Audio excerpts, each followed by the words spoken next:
for the jury.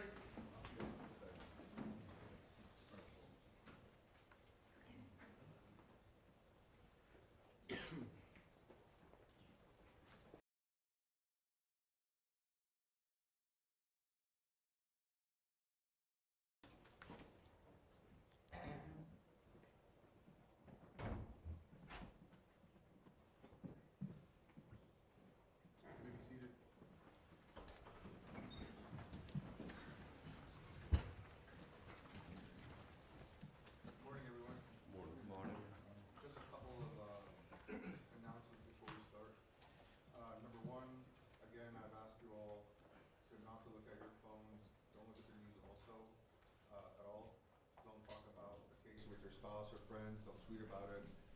If you learn some information today, or you will learn information today, don't research it, don't go to any scenes, don't interview with anyone.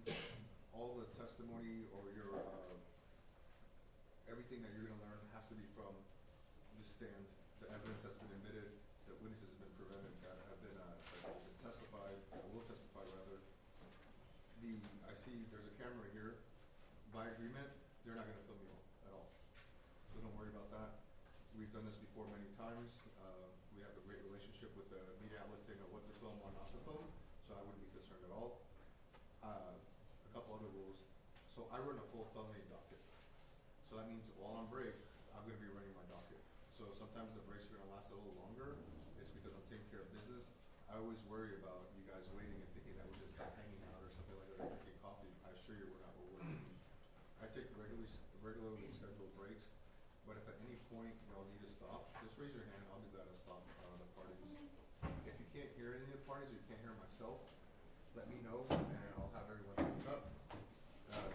These attorneys are, I don't think you'll have a problem hearing any of them, but just let me know. You guys have notepads. Juries love notes. They love to take notes. And when I say notepads, everyone smiles. But here's a catch.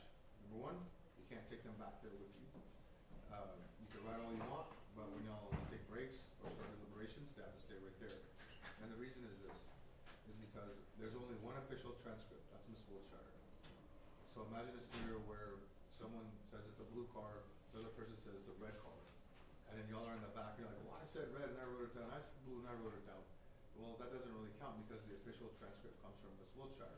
With that said, I've had juries in the past tell me, well, can we have the whole transcript?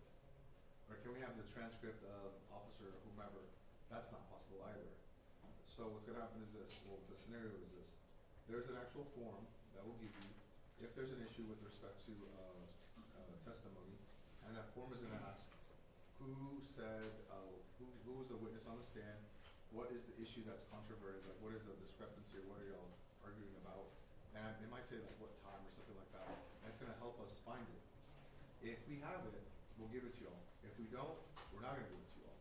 So just know that, okay?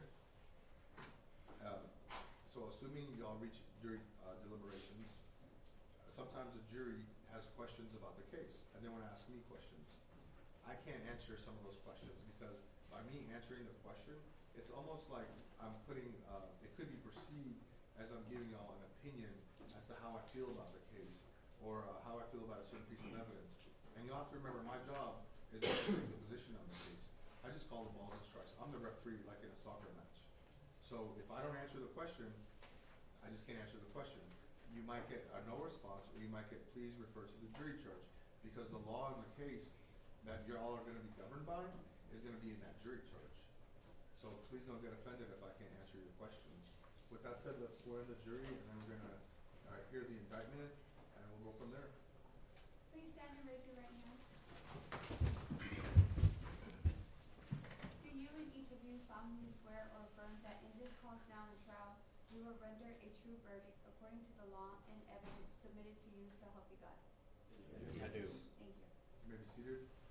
And defense, if y'all can stand up, please. And does the state have an indictment to present?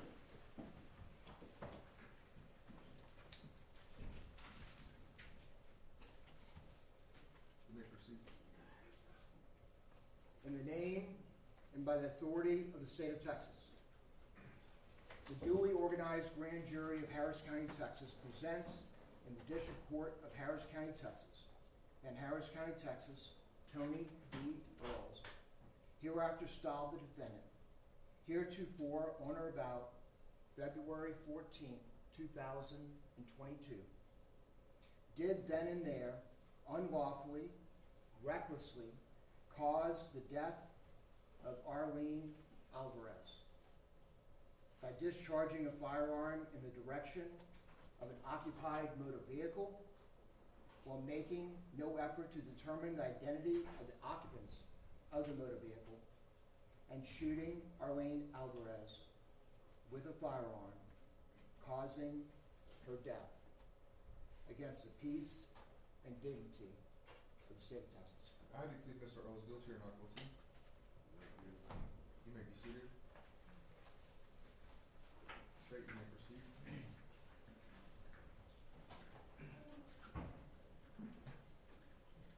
Before she was a name on an indictment, Arlene Alvarez lived with her parents and her family in Southeast Houston, Pasadena area. She was 9 years old. She was in 4th grade. She loved to do her nails and do new videos, dreamed of being on TikTok. She was being raised by her working income parents. Her dad, who's an electrician, her mom, a hairstylist. She lived there in Southeast Houston with her younger brother and baby brother. On February 14, 2022, yes, Valentine's Day, she had gone to the mall with her mom and bought her dad cologne. Dad, being an electrician, he had a job that day. It finished early, and then he got a call where he had to do another job in North Houston, so he was late.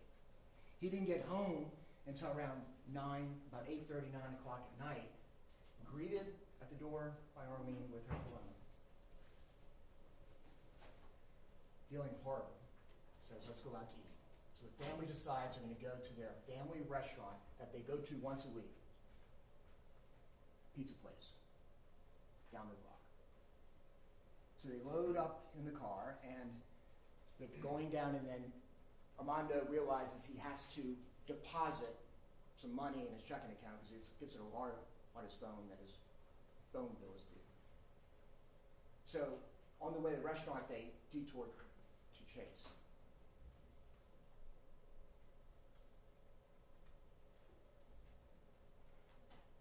Around that same time, the defendant and his wife is driving, go to a Chase bank.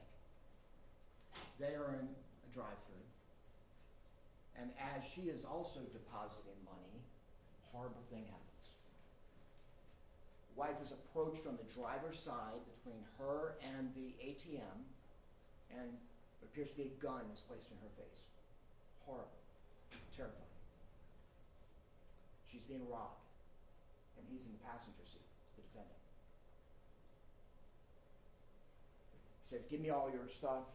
They end up giving her a purse, small purse, wallet, $20. And then the guy who robs them takes her keys, has her take the keys and throw them beside her car, and he takes off running. This is where this begins. The defendant is seated in the passenger seat during this robbery. He's the one that says, give him the wallet. Pauses for a few seconds, and as the robbery assailant is running away, he decides not to flee in the car, he decides to get out of his vehicle. He's got a handgun that he carries in his waistband. And what you're going to see, and you're going to learn, is he gets out of that vehicle angry and reckless, because he immediately turns his gun on that robbery suspect as he's running away from his vehicle. The law allows him to do that. And he shoots 3 times at that robbery suspect as the robbery suspect is running away. And then when the robbery suspect hits where the chase sign is, he darts behind it, and the defendant will never see him again. From his standpoint, where he is standing, he can't see beyond that. And just as that is happening, Armando and his family are traveling down that same street. Now, Armando is going to go to the front of the chase. He was not going to go to the side where he believes it's dangerous. But he then sees the robber running away from the scene. He sees him with the wallet in his hand. So he quickly deduces that this guy is a robber running away. And he hears the gunshots from the defendant in the direction of the robber. So Armando is trying to decide what to do. And so the first thing he's thinking of doing, he's going to U-turn and get away. But he knows there's a car directly behind him, so he can't do that. So he starts to veer, and then all he can do is, since he hears the gunfire, is to go forward. And when he does, the defendant immediately, remember how I said he was shooting? He doesn't get back in the car. The defendant then goes into the open grassy area, and he fixates on the next thing he sees, which is a moving vehicle going down the street. Now, this is not a matter of the defendant shooting at the robber and missing an errant bullet hitting the truck. Not at all. This is a case in which what the defendant does is, as soon as he misses sight of the robber running away behind that sign, he immediately directs his attention to the next vehicle coming down the street, which is the Alvarez's. And he immediately, in John Wick fashion, starts firing at the vehicle as the vehicle passes him. He already shot 3 times. And it's going to be 1, 2, 3, 4, 5, 6. And then some time for the 10th shot. As Armando is being shot at and going fast, he tells his family, get down, as he's looking at he's driving. And everybody gets down. But Arlene, because she has headphones on, and she can't hear. And as he drives past the defendant shooting, as the car is directly on side of him, one of the many bullets pierces the back passenger door, between the door and the window. And that bullet travels into that car, pierces the lock. The bullet fragments, part of the bullet enters her head, right in her right eye, and the other part falls into the car. As Armando drives by that chase, he looks and he sees him. His son is screaming. His 7-year-old son, Armando Jr., is screaming right next to his sister with the blood. So he stops the car. And he gets out in the back, checks on her, sees she's been shot, and the first instinct was, I got to get this guy's plates, and gets back in the car. And as that is happening, the defendant fires another round and takes off.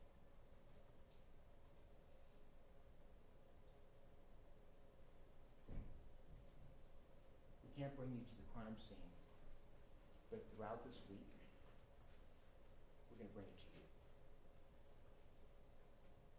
You're going to get multiple surveillance footage. You'll be able to see for your own eyes what happened. Today, you're going to see a surveillance video from Chase Bank that's never been released to the public. So you'll see this.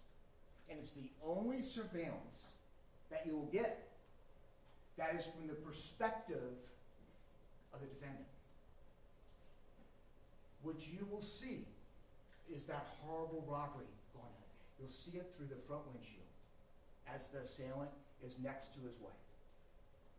What you'll see is as soon as that robber starts to run off, the defendant chooses to get out of the vehicle with his firearm and fire at him 3 times as he's running away. What you will see is as he's firing at him 3 times, that robbery suspect never shoots back. As he's firing at him 3 times, that gun that was in his hand never shoots back.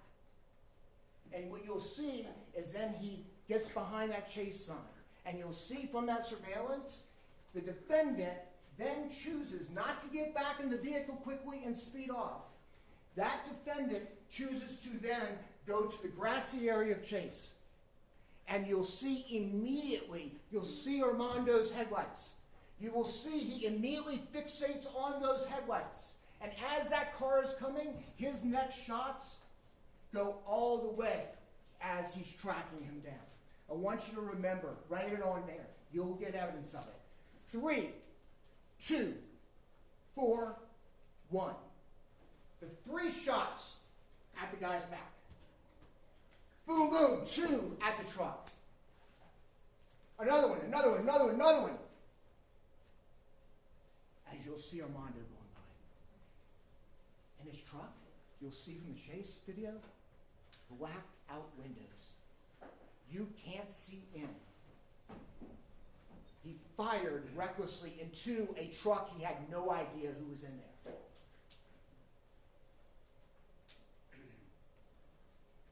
Then you'll see him. He'll start to drive off. And remember, he has to get the keys. So he gets out of the vehicle and he picks up the keys. You'll see this on the surveillance. He'll get back in the car. And just when you think it's done, just when you think he has caused enough havoc, just when you think he's going to drive off and speed off, what he does is as they're exiting, he opens the door as his wife is still driving. And he puts his gun out and shoots down the street as Armando is checking on his daughter. And then speeds off.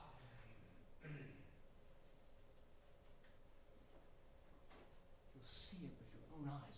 You'll see it first thing this morning. Don't worry, you're going to see it again and again. It will be dissected.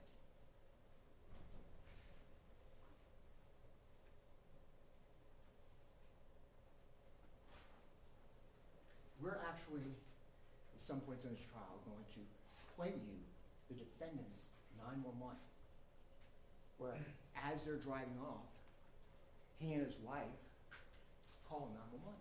They had just been robbed. But what you're going to hear, this is him driving from the scene. You're going to know the first things he says in the beginning is he'll lie to the 911 operator. Because he says, that robber shot at me first, so I had to return fire. From that chase video, you're going to know that is not true. Then what he'll say, and his wife will say, is they thought that that truck was a getaway truck. It'd be the first getaway driver who drives back to the scene. There's no way that robber, he would have had to be Spider-Man to get into a moving truck. That's what he says. Then the wife says something very interesting in 911. They say, well, who is this driver? And she says, an Hispanic man. And tries to describe the clothing. She gets it off. So what does that tell you? That tells you as they were, because obviously she's not going to see him in clothing as he's driving. What it tells you is as they're exiting the driveway, just as he is shooting down the street, she must have seen Armando getting out of the car. So it was bad enough he was going to recklessly fire into a car that had windows tinted he couldn't see in. Now he's firing at another human being that he had never previously seen.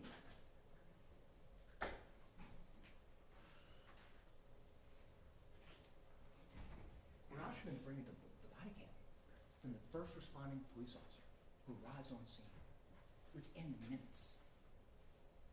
We're bringing the scene to you. And what you're going to see on that is Armando is freaked out. Armando is quickly saying, the guy came from the chase, go get that video from the chase. Armando is going to tell that officer, he was shooting at a robber. He deducted it was a robbery because he saw the wallet in the hand and the shooting going on. And he says, he was shooting at the robber, then he all of a sudden turned the gun on us. And he'll even show it by the chase ATM. He'll go, bah, bah, bah, bah, bah. You're going to see it. That was his initial thing. Says it a couple times to the officers.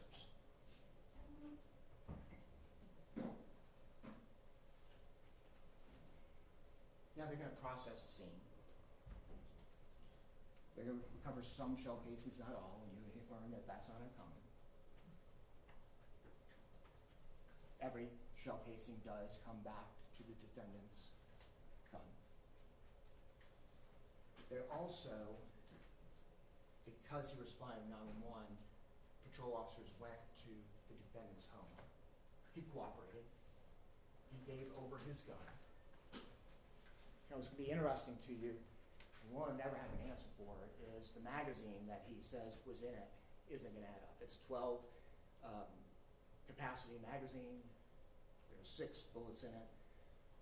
Clearly, he shot more times, 310, so either he reloaded or it's a different clip. Y'all can determine that. What's important, though, is every shell casing recovered at the scene wraps back to that gun. Now, the bullet, that part of the bullet that ended up in Arlene's head was too damaged because of being inside the head and the path that it can't be identified.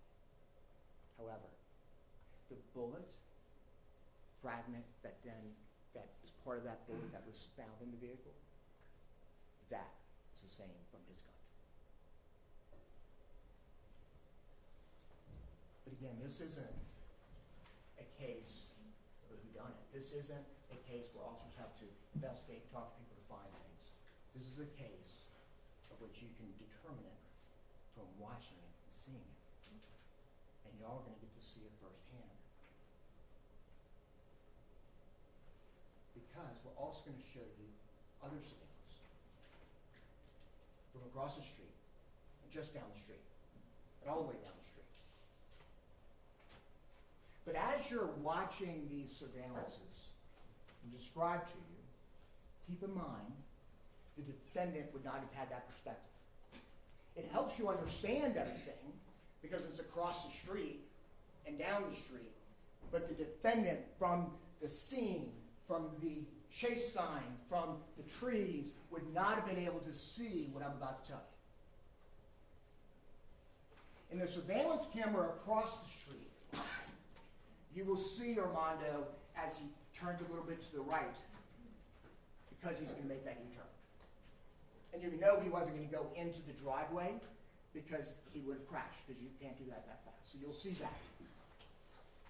You will also see that robbery suspect run straight by his truck. So you might think to yourself, well, that's reasonable that he thought he was a getaway driver because he rode right by the truck. But the defendant would not have been able to see it. What it will confirm to you is he obviously didn't get into the truck. But then something else happens.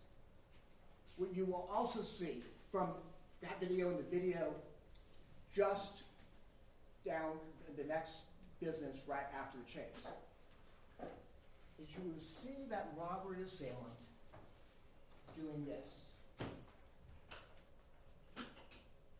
And that's where the false narrative begins.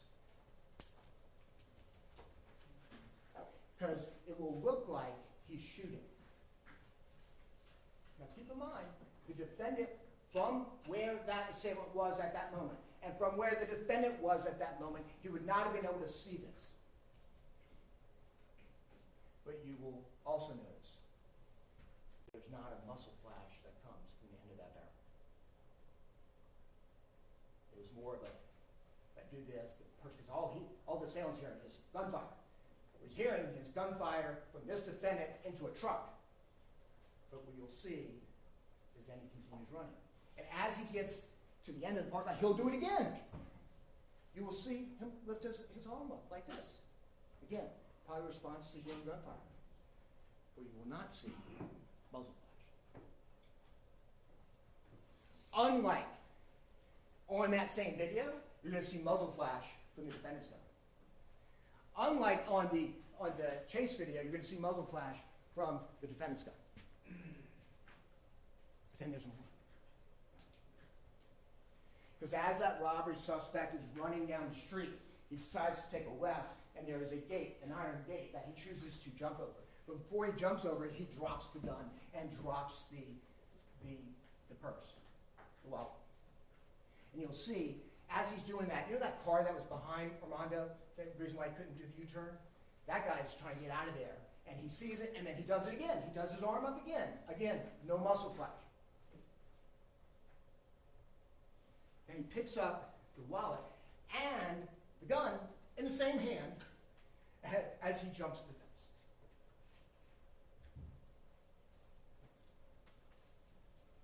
You're going to learn that there were 10 shots that night. And we believe by the conclusion of this trial, you will conclude that all 10 came from the defendant. Again, those videos are giving you complete context. We're showing you everything. But remember, it's only that chase video that you will see is the defendant's perception of what happened.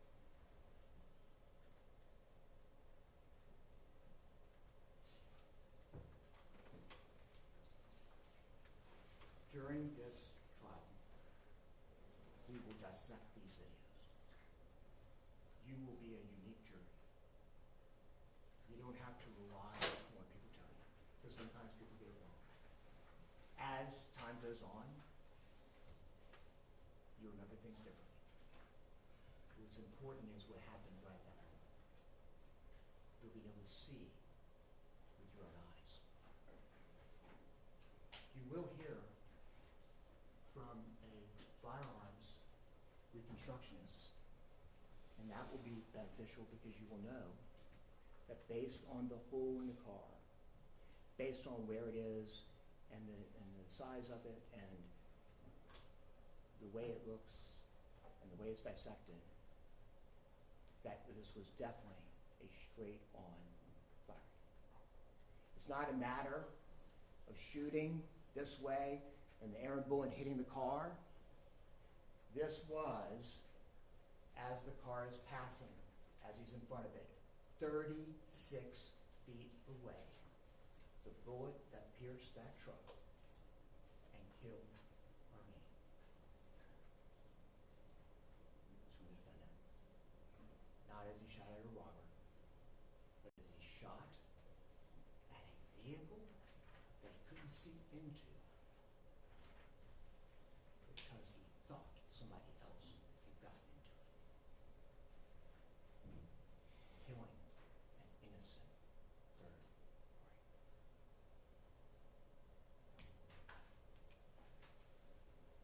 At the conclusion of this trial, you will decide that even under all the circumstances that defendant was experiencing that moment after being robbed, he was extremely reckless by shooting into a vehicle he had no idea was in it. And he's guilty of manslaughter for taking the life of an innocent 9-year-old.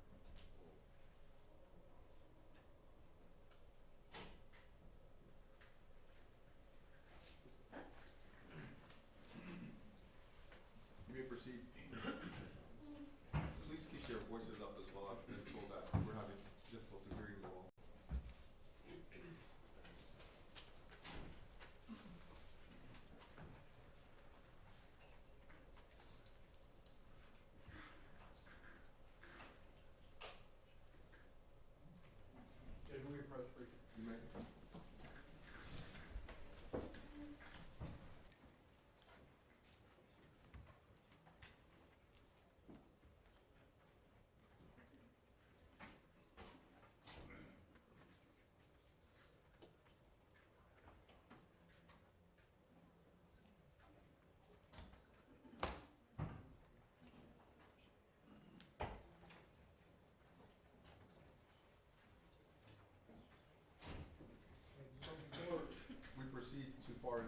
know that there's a lot of emotions with respect to this case, but if we can please keep the audience, noises or comments to themselves, and if you can't handle that, I totally understand, just please exit the courtroom right now. My intent is to give a fair trial in this case, and I'm gonna have a fair trial. That won't be an issue. You may proceed. Thank you. If it And pleases please the speak court. up, okay? If it pleases the court, Your Honor. Attorneys for the state, ladies and gentlemen of the jury, good morning. Wow, that was pretty persuasive, wasn't it? As a matter of fact, if you believe all of that, then probably no sense in having a trial. Like, why are we here? Objection, argumentative. So rule. Let me tell you why you're here, because the facts aren't gonna lay down exactly the way Mr. Jordan just described them to you.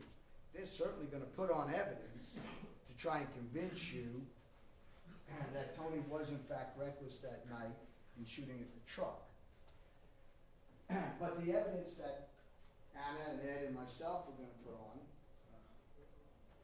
is gonna tell the story a little bit differently. It's gonna prove to you that in fact he wasn't reckless that night, and that he had a reason to believe that the truck was involved in the robbery.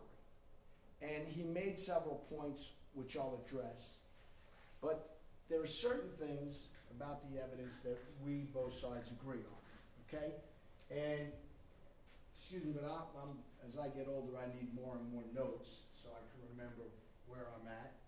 And I want to talk to you about the evidence, okay? But I think as you hear the evidence in this case throughout the next few days, one thing is going to become obvious to you, okay? One of the things that are going to become obvious to you is that you're going to realize or come to the realization that there is a robbery suspect, an armed robber out there who should be sitting in this chair, right here.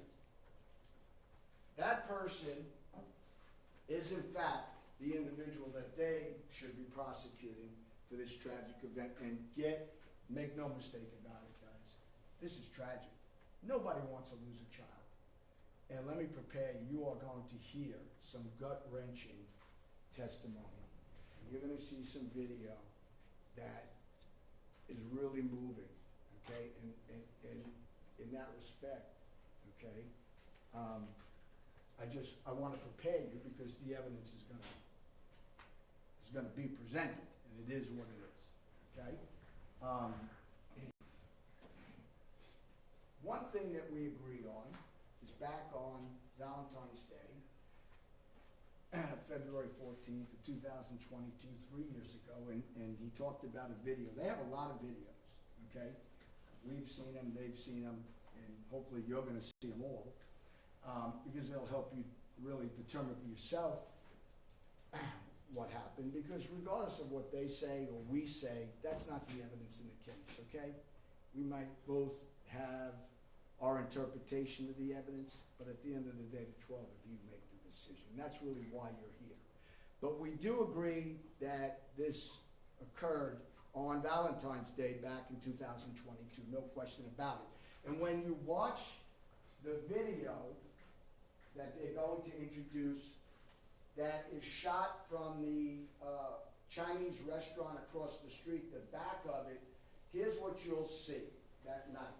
You're going to see a male dressed in black clothing, dark clothing, and you're going to see him a distance down the street, and he's sitting on the ground. He's just kind of lurking near this fence and kind of in bushes. And then you're going to see Tony and his wife Dee pull into the Chase and up to the ATM machine. And what you'll see is this individual sees what's going on and he gets up. And you're going to see him on video. He walks down the street, walks down the sidewalk. They're in the ATM, the last ATM closest to the road. There's some bushes between the sidewalk and the ATM, and the evidence will show you, you'll see him as he walks up, he walks past the bushes, and when he sees Dee doing her transactions, he immediately runs around, and what he does at that point, he runs right up to Dee, and he sticks the gun right in her face, okay, right in her face, and robs her at gunpoint. And you'll see, if they show it to you, You will see the video from Chase. I don't know which one particularly he's talking about. Hopefully he'll show you the video where you can see the fear in Dee's eyes as she's held at gunpoint. And you can see Tony in the video holding up his hands, okay, like this, kind of protecting himself. Okay, if Tony was gun happy, I believe at that point he could have pulled his gun out and shot at the guy, but he doesn't. He's telling Dee to cooperate. Give him what he wants and let him go. Okay? So that's what's taking place. Now, as he robs them, okay, in dispute, let me say this, the facts, he does take the wallet, and in the wallet has her credit cards, personal effects, and importance to them, her grandmother's address, and that becomes significant when you hear the 911 call, because they're concerned, they're telling 911, he's got my grandmother's address, and these guys following us, he might go to our house. In any event, money, and then the keys are not dropped inside the car. The keys are, we believe he took the keys, and the evidence will show that, or they threw the keys at him, but the keys are outside of the car, because that's the reason Tony gets out of the car, okay? And they'd like you to believe, and he says the evidence will show that the keys were inside the car, he didn't need to get out of the car, okay? No, he gets out to get the keys, okay? And as he gets out, Tony believes, and there's evidence to support, that the robber shoots at him. Now, Mr. Jordan made one point really clear. The law doesn't even require Tony to wait until he's shot at. Legally, he can shoot at a fleeing suspect in an armed robbery. Okay, that's the law. And he talks about these photographs where the robber is down like this, and we have them. We'll introduce him if they don't. But he's clearly pointing back towards Tony. And the reason why Mr. Jordan can't tell you that a lack of a flash indicates he wasn't firing is because they never found the robber's gun, okay? And without having the gun and not test firing the gun, they can't sit here and say every gun disperses a flash to indicate it's being fired, okay? You can look at the video, and that's the kind of stuff you'll have to decide. Those are the facts you're going to have to decide for yourself, okay? I can tell you one thing, he can tell you the opposite. You'll have the video to look at, okay? Fair enough. And that's how we think this should proceed. Look, the evidence, again, is going to show that they're prosecuting the wrong individual. He's the scapegoat. That's what the evidence is going to show, okay? This is a tragedy. There's no question about it, okay? The evidence is going to show he didn't get up that morning with his wife and plan to hurt someone, to shoot someone. That evening, they planned to go to dinner together, like many people do, get something to eat on Valentine's Day, okay? He worked late. She wanted to deposit her check, and she wanted to get money so that they could go out to eat, okay? This is not something that he thought about doing in advance. They pull in, and unfortunately this travesty, sickening travesty unfolded. Why did it unfold like it did? Because when Tony got out of the car, okay, and they were exchanging fire at the very same time, okay, the very same time, at that instance, the Alvarez family in their truck, they were coming to the ATM. Now, here's where you have to look at the video very closely so that you are not misled. There is, the ATM machines are up there. There is the entrance over here. And you will see on the video a very slight maneuver by the Alvarez family Armando Alvarez, driving the truck, he turns very slightly, okay, not significantly, but enough that you know it was an attempt like he was going to turn in. But he realized that he was in the middle of a robbery at that point. I mean, we're talking split seconds, people. And one thing we will agree with is that there's a sightline issue because a lot of this is taking place behind trees and behind signs, the chase sign and everything. But he turns, okay, and there is a split, just a short moment when the robber is in close proximity to that truck. And then Armando veers off, okay, and you know he does it in a hurry because in the videos and in the crime scene unit photographs that you're going to see, you see all kinds of items out on the street. I'm going to leave it up to you to decide what you think happened. It looks as though when he veered off, he hit the curb and then veered back into the street. But at that point, he starts off and he's in the right lane, okay? So here's the ATM, here's Tony, Armando's coming down the street, and in the inception, he is in the right lane, closest to the sidewalk, and Tony's standing there and he's coming at him. Now, all that talk about boom, boom, boom, boom, boom, boom, boom, boom, boom, boom, boom, boom, boom. I mean, it didn't go down like that because when you see all the CSU photographs and the markers, they located all of his shell casings. They recovered 5 of them, okay? And he, by his own admission, he told you the evidence is going to show that he shot at least 3 times at the robber, fleeing on foot, okay?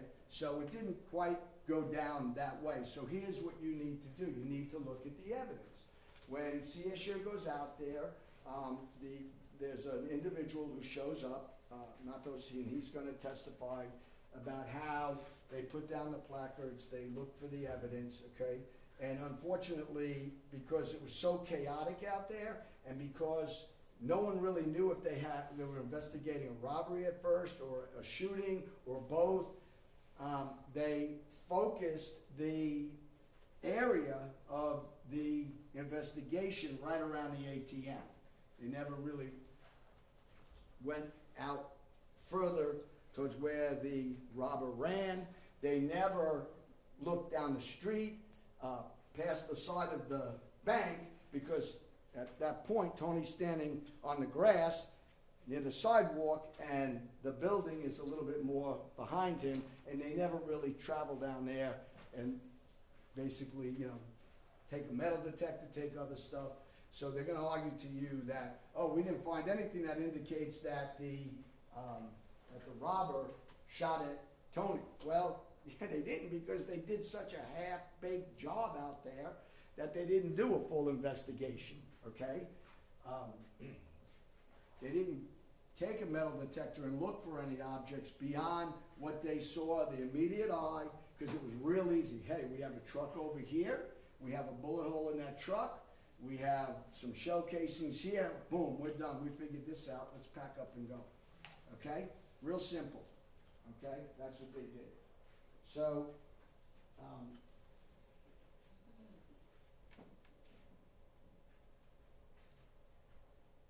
the whole incident took 20 seconds, 30 seconds if you include the robbery itself at the ATM. Here's the problem with that. We don't know, all this video footage, we don't really know about the time frames, the cameras, how they're set. We don't have that information available. We can look at it, and obviously we're restricted by the lighting, and the video's not the best. It's blurry at some parts. It's grainy, but you can go over the evidence, and you can kind of figure out what's happening. But what's really important, I think, and what I'd ask you to pay attention to, and you can make the decision, is that at the time from when Mr. Alvarez kind of veers into the bank and then takes off directly towards Tony, from that time to the time that Tony shoots at the truck is less than 2 seconds. 2 seconds at best, but less than 2 seconds. Boom, boom. That's how much time Tony had that night out there to make a decision, okay, about what he was gonna do. Not very much time. And the evidence will support that, and if you look at the video, you can see it, you can see it for yourself. Now, let me tell you something. Tony did call 911, okay? He did. He felt he was being followed, and while he's on the phone, at that point, he doesn't know that he's hurt anybody. He doesn't know that he's killed anybody. He's calling to report his robbery. He firmly believes that he's being followed by this truck that had the robber in it, and he ends up providing information, and he actually meets with the police, the detectives. They come to his house, he cooperates, he says, here's the gun, okay? And he and Dee are both taken downtown to give statements, and they do, okay? They give statements, and, you know, the officer talks to him, Detective Farrell. He's on their witness list, and I anticipate they'll call him. And he gives a statement, and I can't introduce it, but they have it, okay? They have the statement. And if they want you to know what Tony told the cop, they can introduce it. No, keep it to opening statement. Okay, so let me tell you what the evidence will show, depending upon what they do, okay? And what they want you to know. Objection, argumentative. Keep it to opening. So, the evidence will show that Tony sat down with Detective Farrell, and he told him exactly what he... Objection. Please approach. Please approach. It's not arguing. I'm not arguing anymore.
are you planning on showing the photographs right now? Right now? Again, I'm asking you, just move forward. You're wasting your time, I'm wasting my time. I'm here all day. You may continue.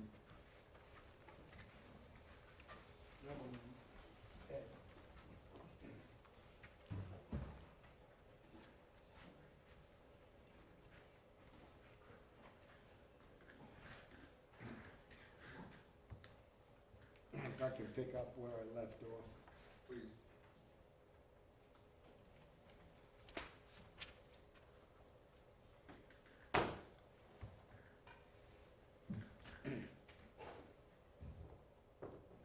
So basically, you're gonna hear about CSU working the scene. The evidence will show that the first CSU, the main CSU investigator comes out and he is looking for the casings. You can count the casings, you can review the stuff, and you'll see for yourself what they found and how limited the investigation was. Secondly, another guy comes out. His job as a CSU officer is he sketches the scene, okay? And interestingly, you'll find out that his sketch leaves out some of the most important stuff, okay? Leave out the sign, blocking the view, the trees. It's very limited, okay? Not a very good job, but what's significant in this case is that it's important for you to see things like how fast is the truck moving, what maneuvers does the truck make, what is Tony's sight line. These are the things the evidence will present itself to you, and you have to kind of look through it and sift through it. And they leave all of that out, okay? They do a very poor job, okay? And then what the state's gonna do, the evidence will show a few weeks ago, they went out to Montgomery County and they hired a woman by the name of Celestine Rossi. And she's kind of their expert. I mean, you'll see her resume, it's 19 pages, and she's an expert pretty much in everything, okay? And so what the state did is they hired her to do some, I'm not exactly sure, computer-generated stills, 9 of them, that they're gonna show to you, okay? I don't even know if I need to comment, because when you see them, they are so not gonna reflect what was going on that night. Whether it be the lighting, the speed of the truck, what they are, she generated, she put some data into a computer, and I'll add, sitting in the comfort of either her home or her office, not at the scene, not under a split-second timeline, and she generates these, they're not even photographs, they're not animation, I mean, they're not real people, they're not real figures, it's not a real truck, it's just kind of a AI-generated still.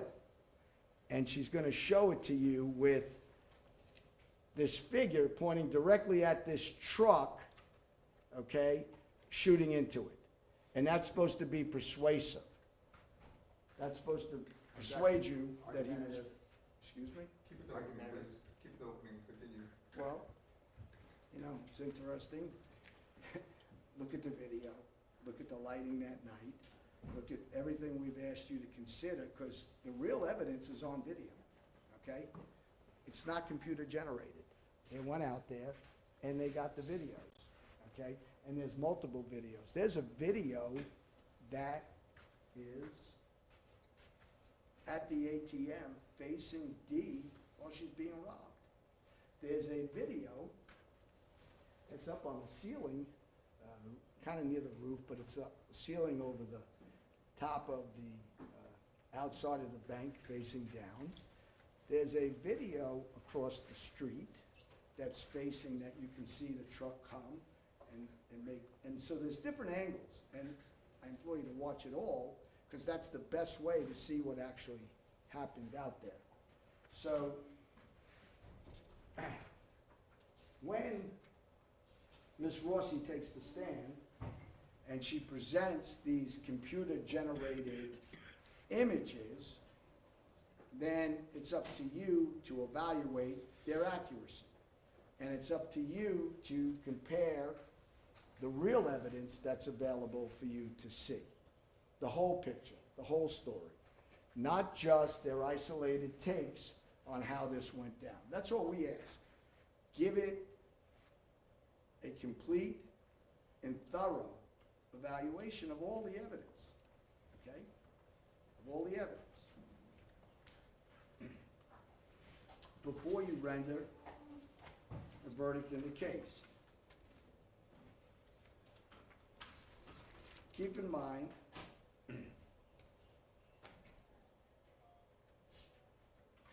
that Ms. Rossi, they didn't send it to, the DA's office didn't send it to the crime scene. That's what the best form of reconstruction you'll find out is. If you're gonna reconstruct stuff, that's how you do it. But no one from the district attorney's office sent her out there. You're going to find out that she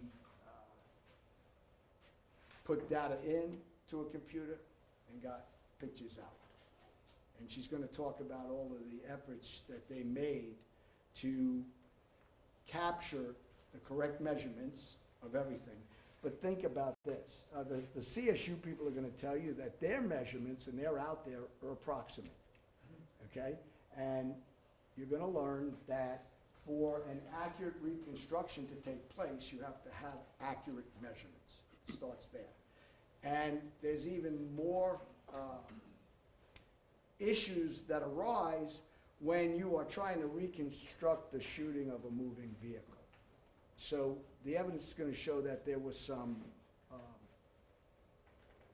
problems with really reconstructing this accurately, and that 3.5 years later, a couple weeks before trial, to generate these photographs for a jury to see, I think the evidence will establish that that's basically a last-ditch effort. Objection, argumentative. I'll strike that, Your Honor. Thank you. You don't even have to rule. Look, it is what it is, and like I said when I stood up, if the facts were like he stated them to you in opening, then there really would be no need for you to be here. But the facts aren't that way, and the evidence isn't quite that way. And it's gonna take the 12 of you, actually 14 of you, to sift through everything. And that's all I'm gonna stand here and ask, okay? And at the end of this trial, ask yourself, well, they've charged him with an omission of not, I don't know if it's not taking the time to determine who's inside the truck, or how, for not maybe stopping it, trying to figure out who's in the truck. Because if you read the pleading, the charging instrument, the indictment, that's what they charged him with. And you apply the law, okay, which I'm not gonna go into now because the judge will give it to you. You apply the law, then the verdict at that point, if you follow the law, okay, should be not guilty, okay? He's never said he didn't shoot into the truck. He's not say, as I stand here today, I don't know what evidence will be presented to you regarding how they determined if he did that, but I'm here to tell you he's never said. The evidence will show he never disclaimed shooting into the truck, okay? That's all I can say about any statements he made at this point. What I want to do at this point is thank you for your time. It's going to take a few days, and again, I just ask that you consider all the evidence and you make your own determination. Don't let Mr. Jordan sway you to think it went this way, and I'm here to tell you, don't listen to what Anthony says, okay? I just want a fair and impartial. You're kind of like the referees, the mediators, okay? And you make the determination. Thank you. I thank y'all for y'all's opening statements. This is my normal time for my first break, so I can handle some court issues. Deputy Staff, 10-minute break, please. Yes, sir. All rise for the jury. How y'all coffee inside there?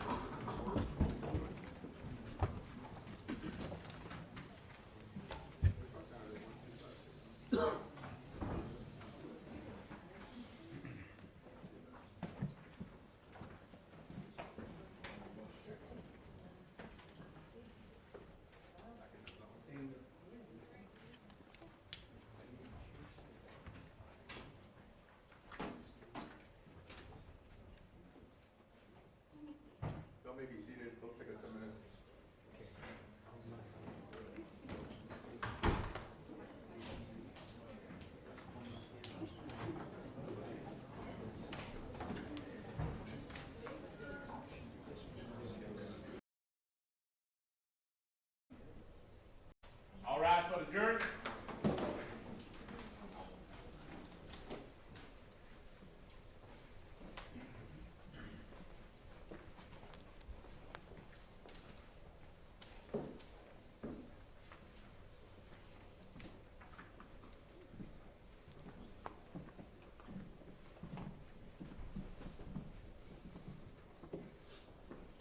Y'all may be seated.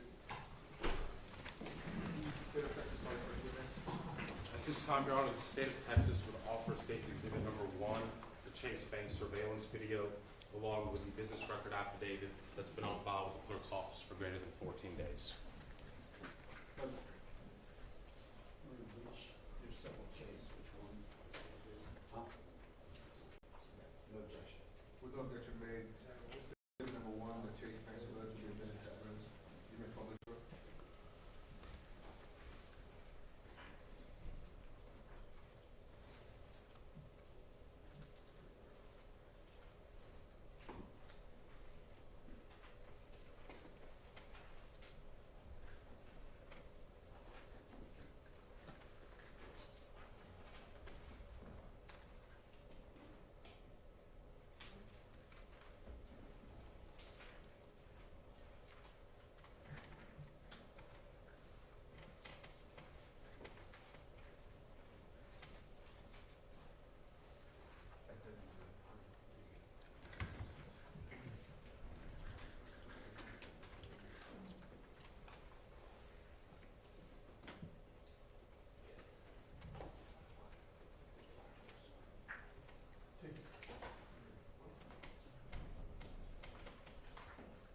And just for purposes of the record, I apologize. The state is publishing State's Exhibit Number 1.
this time, the state of Texas would call Officer Stevens. Officer who? Stevens.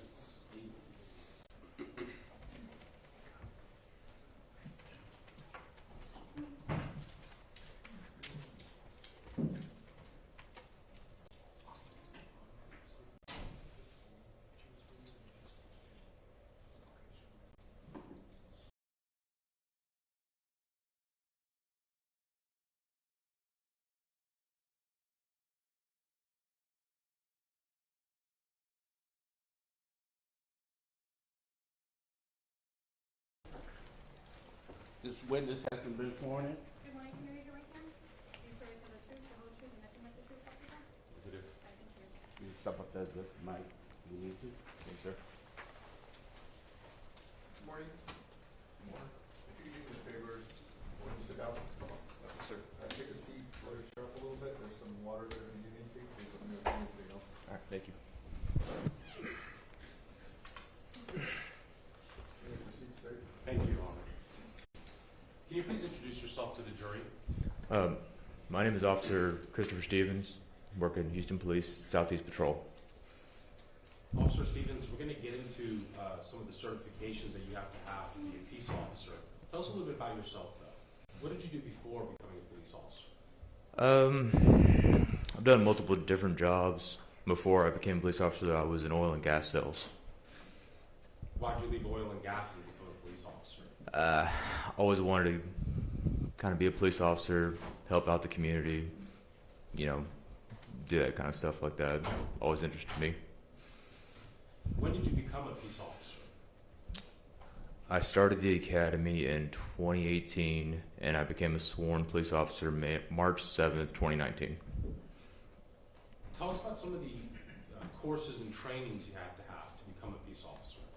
So we have to go through our HPD Academy, which is going to be a 6-month-long academy, and you cover stuff like investigations, how to handle crime scenes, certain other things, tactics, whatever we have to do from there.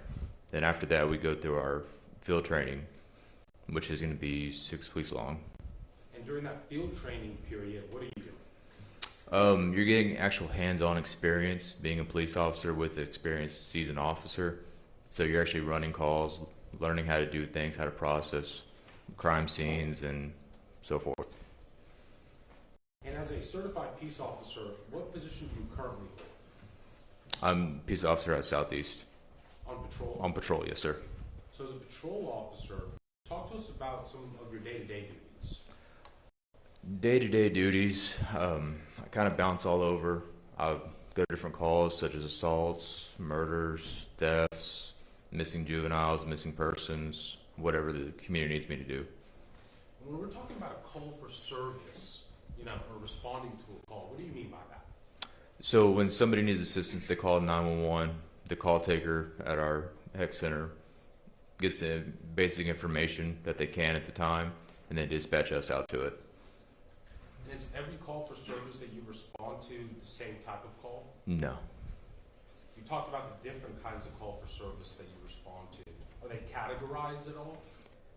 Yes, so we have different categories. It goes from 1 to, I believe, 7.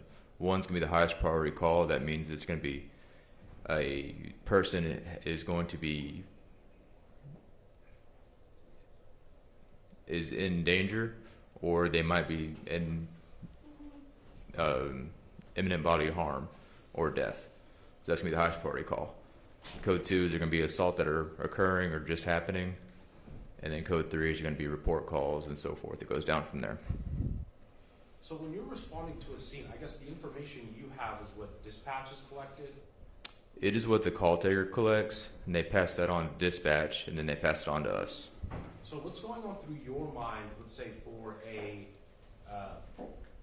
first category or a category 1 call? Category 1 calls, they're usually very vague on the information because it's an in-progress call or it's a serious matter and there's a lot going on, and they can just get a location and brief statement of what's going on. So from there, what's going through my mind is I'm walking into the unknown at that point. I have very basic information. I have to get there and find out what's going on. And so when you do arrive on a scene like that, what are the first couple steps you take? So, first things first is you activate your body-worn camera per department policy, and then you kind of read over the call slip as best you can, and you get there quickly, as soon as you can. That's going to be lights and sirens, and you get there. And then when you arrive on scene, are you looking for a particular person? Are you looking for a particular, crime? What are you doing? So it depends on what the category that it drops. So for shootings in progress, which would be a priority one, you're going to look for anybody that's shooting or has been shot. Or you're going to look for any suspect description if there's given, and you're going to look for victims, anybody hurt, and then like that, and try to secure a crime scene and make everything settle down a little bit. And while all of this is happening, do you guys line up one by one and say, your job is this, your job is that, and then your job is this? Once the scene is manageable, we can do that. We can start separating out, hey, you go do this, you go do this, you go do this. But first priority to get there is to stop the killing, stop the dying. And I want to direct your attention specifically to February 14th of 2022, when you dispatched for a call for service that night. Yes, sir. Where were you dispatched? I was dispatched to Winkler, off Winkler Road in 13-10s. And what type of call dropped at that time? A shooting. Priority one? Yes. At some point when you're en route to that call, do you obtain additional information of who may be involved? Yes. Okay, who was that? The call slip stated a 9-year-old girl was shot in the head. After arriving on scene, what do you see? Me and my partner arrived, and we observed HFD already on scene, and then I observed the family on the side of the road holding the victim. Are you there while she is transported? Yes, sir. Describe to us what that means. So when HFD has to get them emergency medical treatment, they'll take them directly into the ambulance with the paramedics still working, and they'll transport them straight to the hospital. May I approach the witness, Your Honor? We're going to come back to what you saw on scene, just so we can give orientation of where this is occurring. I'm showing you what's been marked as State's Exhibit number 7. Take a look at it for a moment. Tell me if you recognize it. Yes, sir. Okay. And without getting into the contents of State's Exhibit number 7, the State's Exhibit 7 fairly inaccurately depict where you were dispatched. Yes, sir. And specifically the Chase Bank that's located off of Winkler. Yes, sir.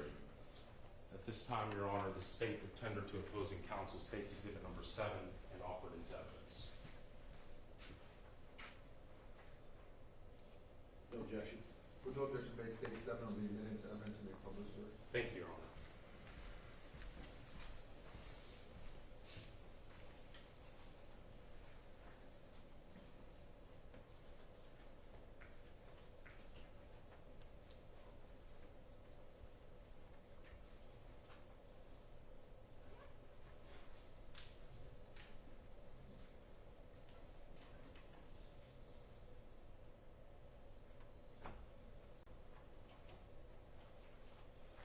So, while we're publishing State's Exhibit number 7, Officer Stevens, I'm going to zoom in a little bit here. What are we looking at State's Exhibit number 7? That's going to be the geographical location of where the incident happened, and the Chase Bank is going to be where the incident actually happened at. So when you respond to the scene, you obviously see, at that time, you're not aware of her name, but the victim that was being transported, 9-year-old. Yes. Do you make contact with anybody else that's on scene? Yes, I pulled the father to the side to get some more information while we let the mother go with the victim. Describe to us, and the father, his name was? Armando. Describe to us the way that Armando was acting when you saw him. Mr. Alvarez had a range of emotions. He was angry, shocked, in disbelief. He was cycling through a bunch of different emotions. After making contact with him, do you begin relaying information to dispatch?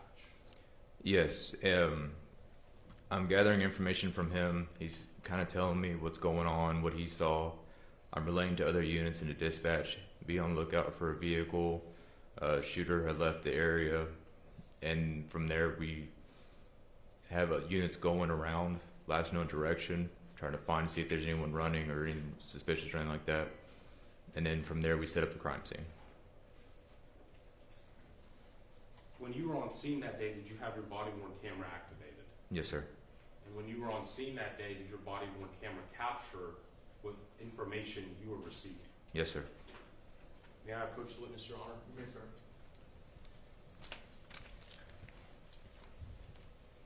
Officer Stevens, I'm showing you this one previously marked as State's Exhibit number 8. Do you recognize it? Yes, sir. How do you recognize it? My initials in the top right-hand corner. Have you had the opportunity to review State's Exhibit number 8? Yes, sir. The State's Exhibit number 8, a fair and accurate rendition of what occurred and what was captured on your body-worn camera on the day of February 14th of 2022. Yes, sir. Other than the court agreed upon redactions, were there any changes or alterations to State's Exhibit number 8? No, sir. At this time, Your Honor, the State would offer State's Exhibit number 8 into evidence and tender it to opposing counsel. May I approach, Judge? You may.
State's Exhibit number 8 will be admitted as evidence and may publish therein.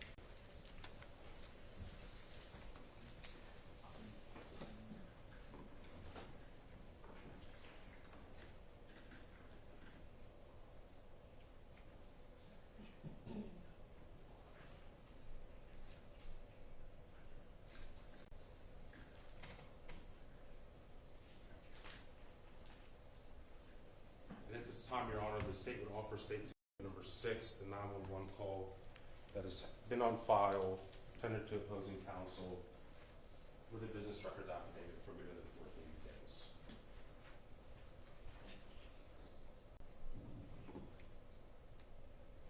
No objection, Judge. With no objection made, State's number 6, is that correct, Mr. That's correct, Your Honor. Then I will call the admitted evidence may publish as well, sir.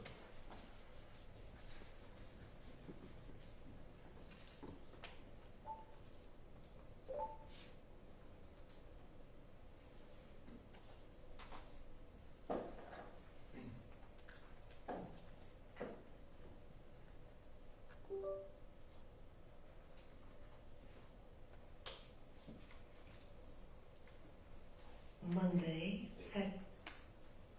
Officer Stevens, would it be fair to say that when you arrive on scene, there are many people there assisting in the best way that they can? Yes, sir. That the scene's pretty hectic. Yes, sir. People at the scene are hysterical. Objection, leading. Don't lead your witness. Yes, Your Honor. This time the State will publish State's Exhibit number 6.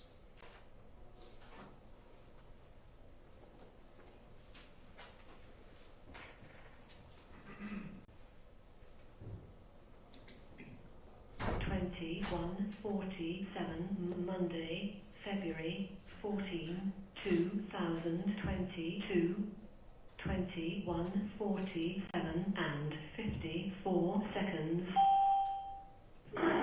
Is to know when you need medical, police, or fire. And no one for use to medical. Fire and medical, what is the location of the emergency? Okay. Understood. Please take a deep breath through me and call for her. What is the location?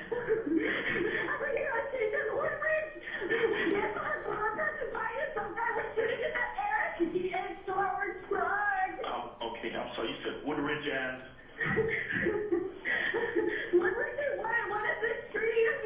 Okay, I'm showing you near Woodridge and Winkler Street. Okay, are you still on the street? Okay, what is your name? Okay, and what's your phone number in case we need to contact you? 281-167-1. Okay, is the daughter awake now?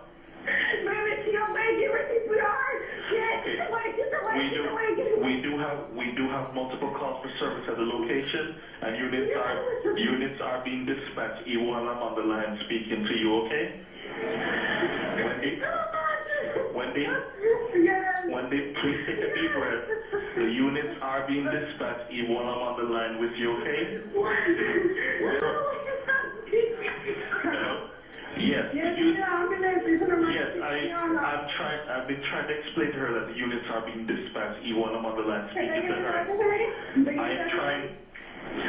am trying to find out where was the person shot. It's telephone. We were here on Chase, Home Depot. So you're near the Chase? Yes, Chase, Home Depot. Okay, where? Yes, the units are being dispatched, but where on the body was the female shot? In the head. I'm sorry, the head or the hand? It's on the head. We're behind Home Depot. So she's shot in her head? Yes. Okay, one moment. Okay, medical and police are being dispatched. Did anyone get any description of the suspect? No. No tienen descripción de la persona. No. Okay. They were stealing from somebody right here on Chase Bank, and they killed him. And they put him at the truck. Okay, then until the emergency units arrive, I have some pre-arrival in.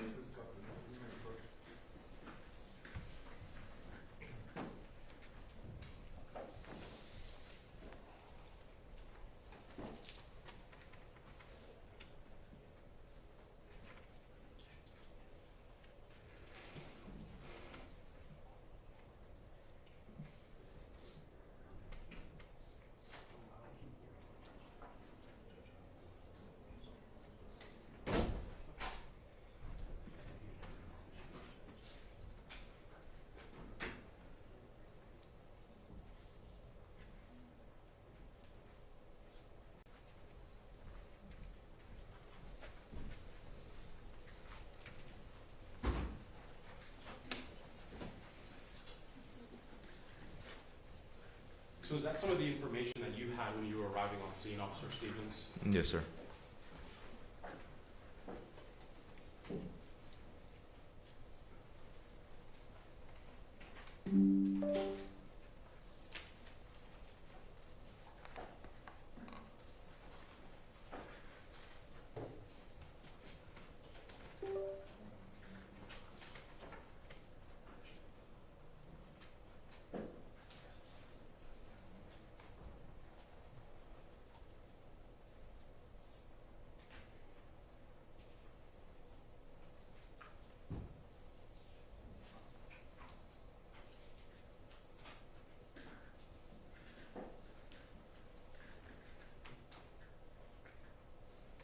For purposes of the record, I'm going to begin publishing State's Exhibit number 8, 6 minute, 10 second.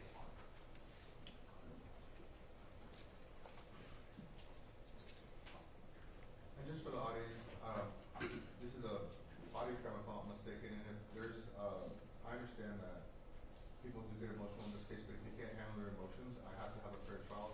If you can't handle it, please just walk outside. I'm not angry at anyone, I just have to have a fair trial, okay? Thank you all. You may publish. Thank you, Your Honor. Can you stand with you and your son? trust him. Okay.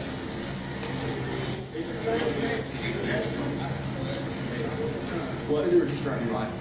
They shot the gun at the person getting robbed. Arlene, Wendy, go right there. You have to go. Somebody over there. You have to go with Arlene. Fuck this truck. Don't worry about this. That's the dad. That's the dad, that's mom. Mom's going with him. Yeah.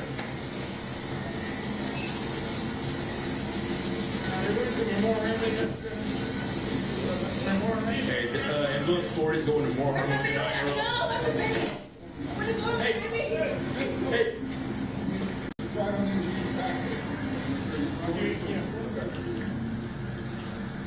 No, it's just me and Jack right now. Need someone to go to that location. More harm than ambulance 40. Yeah.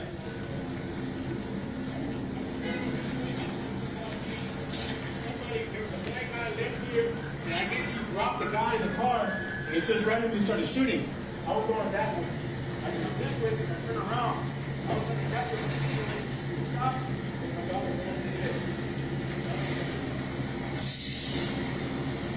Hey, the ambulance is leaving right now. First unit right there, follow them. Escort them out there. She got a GSW to the head. The last person on the 18, Okay. he was on. I think go downstairs. All right. Okay, okay, okay. All right, we're gonna get this guy, okay? Trust me, man. We're gonna get him, okay? And we're gonna take you to the hospital, okay? So let's get this going first, okay? This is your truck. What happened? What happened? And I just want to pause there for a moment, Officer Stevens. Who do we see you talking to here in your body-worn camera? That's going to be Armando. And you've arrived on scene. There are other officers there, correct? Me and my partner were first on there, and then other officers arrived as well. Is anybody accompanying the ambulance that we just saw leave the scene? Yes, so we had a unit pulling up on the body cam when you hear me say, hey, escort that ambulance to the hospital. That's going to be the other units pulling up, or one of the other units pulling up. So what's your primary focus here as we play this body-worn camera? My primary focus at this point is to get a suspect description and the story of what happened from there for the investigators. We continue publishing State's Exhibit number 8 for the record. Yeah. And somebody, I just seen a black guy running, Uh-huh. and the guy in that car at 18 started shooting randomly. I guess he was trying to shoot at that guy. Okay. But he just randomly shot towards my truck. Boom. Yeah. Shot twice, Yeah. and it hit right straight in her fucking head. Okay. Where's that car over there that was shooting at? That's the 18. That's the 18. Cameras at that 18 right there. Huh? The car was right there. The guy was Okay. here. That's all my stuff. When I turned around, I turned around quick. Okay. All that stuff was in my truck. Okay. Well, that shit on right now. This guy was sitting from right here. Okay. There's cameras. Whatever was the guy that 16. So he shot. Yeah. Okay. Okay. There's a car right here, and that's where he's 16. What kind of car was it? Man, it was a fucking car. Black car. Black car? So you I was just driving that way. Okay. You're driving this way? Yes. And so when you got shot, You start doing some shooting, and when I passed by here to stop, to hit my truck, that's when the man didn't fucking hit my daughter. okay. All right. So right here. So there's, whatever touches this camera, there's, somebody's in this camera right here. There's the, Okay. All right. Let's not touch those. Okay. Let's not touch those. All right, man. You got your ID? yeah. All right. Oh, no, I should have stayed home, man.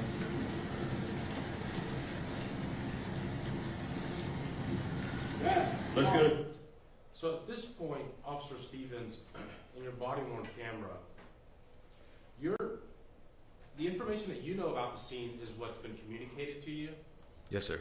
Okay, so at this point in the investigation, where are you aware that the offense occurred or the scene was being contained?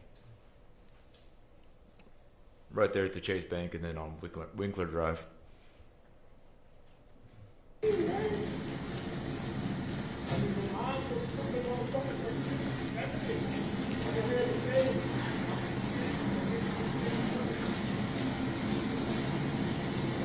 So there's a black car. That's all you remember, right? Black car?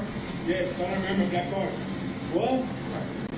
You remember? Hey, you remember which way you went? You remember which way you like? Did you go that way or this way? He turned this way like this. You took off that way? Yes, by the time I turned around, he was gone. Okay. All right. Okay. Yeah, I'm still getting information here. We got a guy that, I guess he was getting robbed, so he pulled a gun out, shot at the guy trying to rob him, ended up shooting the complainant here. Last seen going down Woodridge at a high rate of speed in a black four-door sedan.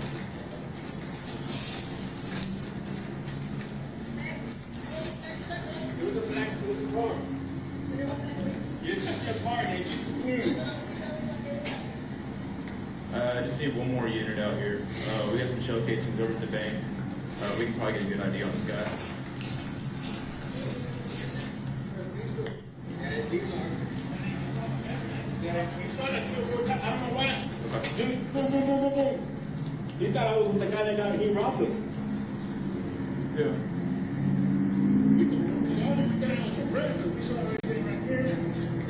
Okay, I'll leave this out right here. Let's try to block off Woodridge altogether here. Try to block this road off.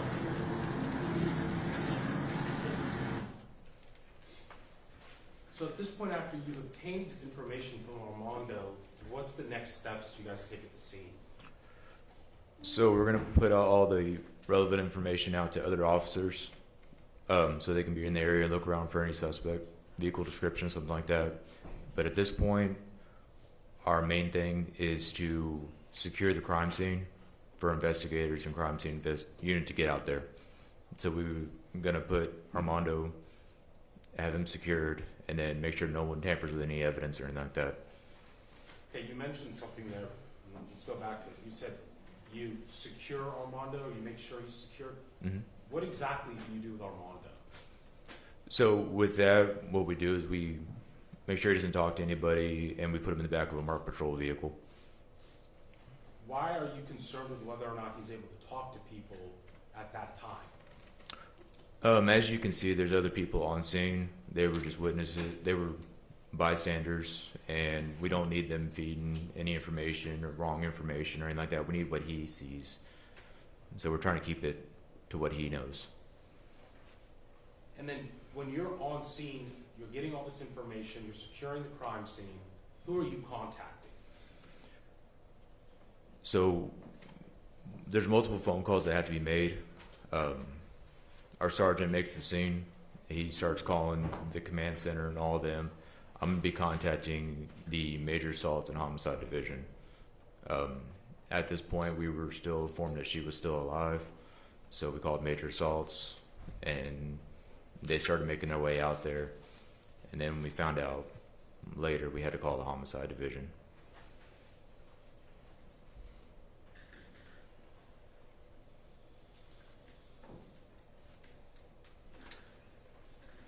In that location that we saw in State's Exhibit number 7, the map, is that a location in which county? Harris County. So after you are securing the scene, to the best of your knowledge, as you're responding and trying to obtain witness statements, was that the extent of your involvement in this case?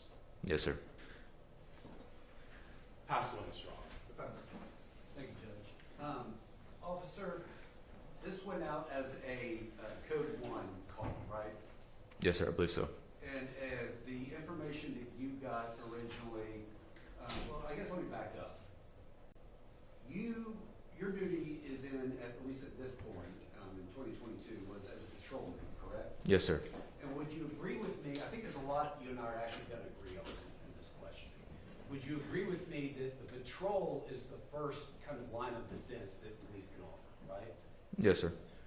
And you've got a situation in any kind of a major crime scene, the first thing that needs to be done is that people like you come lights and sirens as fast as you can to the scene where a crime supposedly occurred, right?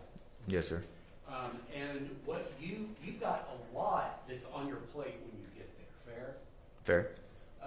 You got to try your best first to make sure everyone's safe, right? Mm-hmm. Is that yes? Yes, sir. And I'm not being difficult with you. The court reporter's got to take down everything. Right. Right. Right. And also kind of let me finish, and I'll try to give you that same courtesy. This is so I don't get yelled at by the court. So when you show up, is it fair to say in a situation like this, you have got very limited information? Yes, sir. And I believe what I saw in the report was this dropped as a shooting / drive-by type of call, right?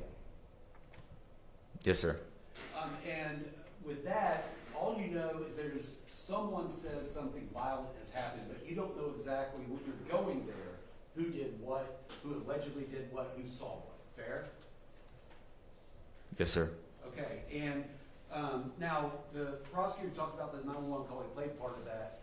You had some information from dispatch, but you had not heard that 911 call when you arrived, correct? Yes, sir. And when you arrive, your first duty is, again, to try to make sure everything's safe, correct? Yes, sir. After that, you're trying to make sure that the paramedics, if there's someone hurt like there was here, have got free access to do whatever they need to do to protect someone, correct? Yes, sir. And you would agree with me that is the highest priority, is medical care on a scene where someone has suffered a gunshot wound. Yes, sir. Now, while the crime scene is certainly important, preserving it, not as important as making sure the paramedics have free reign on everything, correct? Yes, sir. Now, after the paramedics have done whatever they need to do, your job doesn't stop, does it? No, sir. You have to do several things, and you've got some other officers to help you, right? Yes, sir. You've got to secure the crime scene, correct? Yes, sir. You've got to try to locate any witnesses, correct? Yes, sir. Now, when there's been a event like a shooting, a robbery, etc., eyewitnesses' accounts can sometimes differ. Is that right? Yes, sir. And that doesn't necessarily mean that people are lying, does it? No, sir. People can have different perceptions and see things in different ways, but that doesn't, they may be wrong, but not lying, right? Yes, sir. And you were trained, you've got to take that into account, correct? Yes, sir. That's one reason why you tried to secure Armando, not because you thought he was necessarily going to be a danger, but you wanted to make sure that other ideas weren't implanted in his head, that he then started to remember the idea instead of what actually occurred, right? Yes, sir. And that's how you're trained, isn't it? Yes, sir. Now, part of your training also, let's shift to that for a minute. You've been an officer 6 years, is that right? 7 years now. 7 years, okay. And as a patrolman, I got to imagine you have to get trained in all sorts of things, right? Yes, sir. I mean, you everything from DWIs to securing scenes for investigators, correct?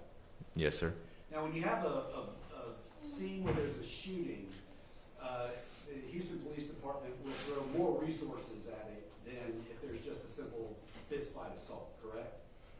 Yes, sir. That's where you'll start getting investigators to come in, correct? Yes, sir. And that's where you'll start getting crime scene investigators to come in. Yes, sir. And once you have done your best as you can to secure the scene, the torch kind of gets handed to the investigators and crime scene unit people to do their jobs, right? Yes, sir. Now, while you have some training in basic crime scene investigation, you would agree with me that's not your primary responsibility on the scene. Yes, sir. Not as patrol. And that job falls to the crime scene investigators, right? Yes, sir. And we sometimes, the jury may hear the term CSU. Have you heard that term before? Yes, sir. What does that stand for? Crime scene unit. Okay, and those are the people who are assigned the task of looking at the crime scene, collecting evidence, preserving evidence, correct? Yes, sir. Although you've done your best to make sure no one's walking through the scene, etc., they're the ones that are tasked with actually collecting everything, right? Yes, sir. And that's why when we saw you buy that ATM machine, there were spent shell casings down there. You didn't grab them. You told everyone, don't touch them, correct? Yes, sir. And why did you do that? Preserve the evidence for a crime scene. For a crime scene, because that was not your responsibility, right?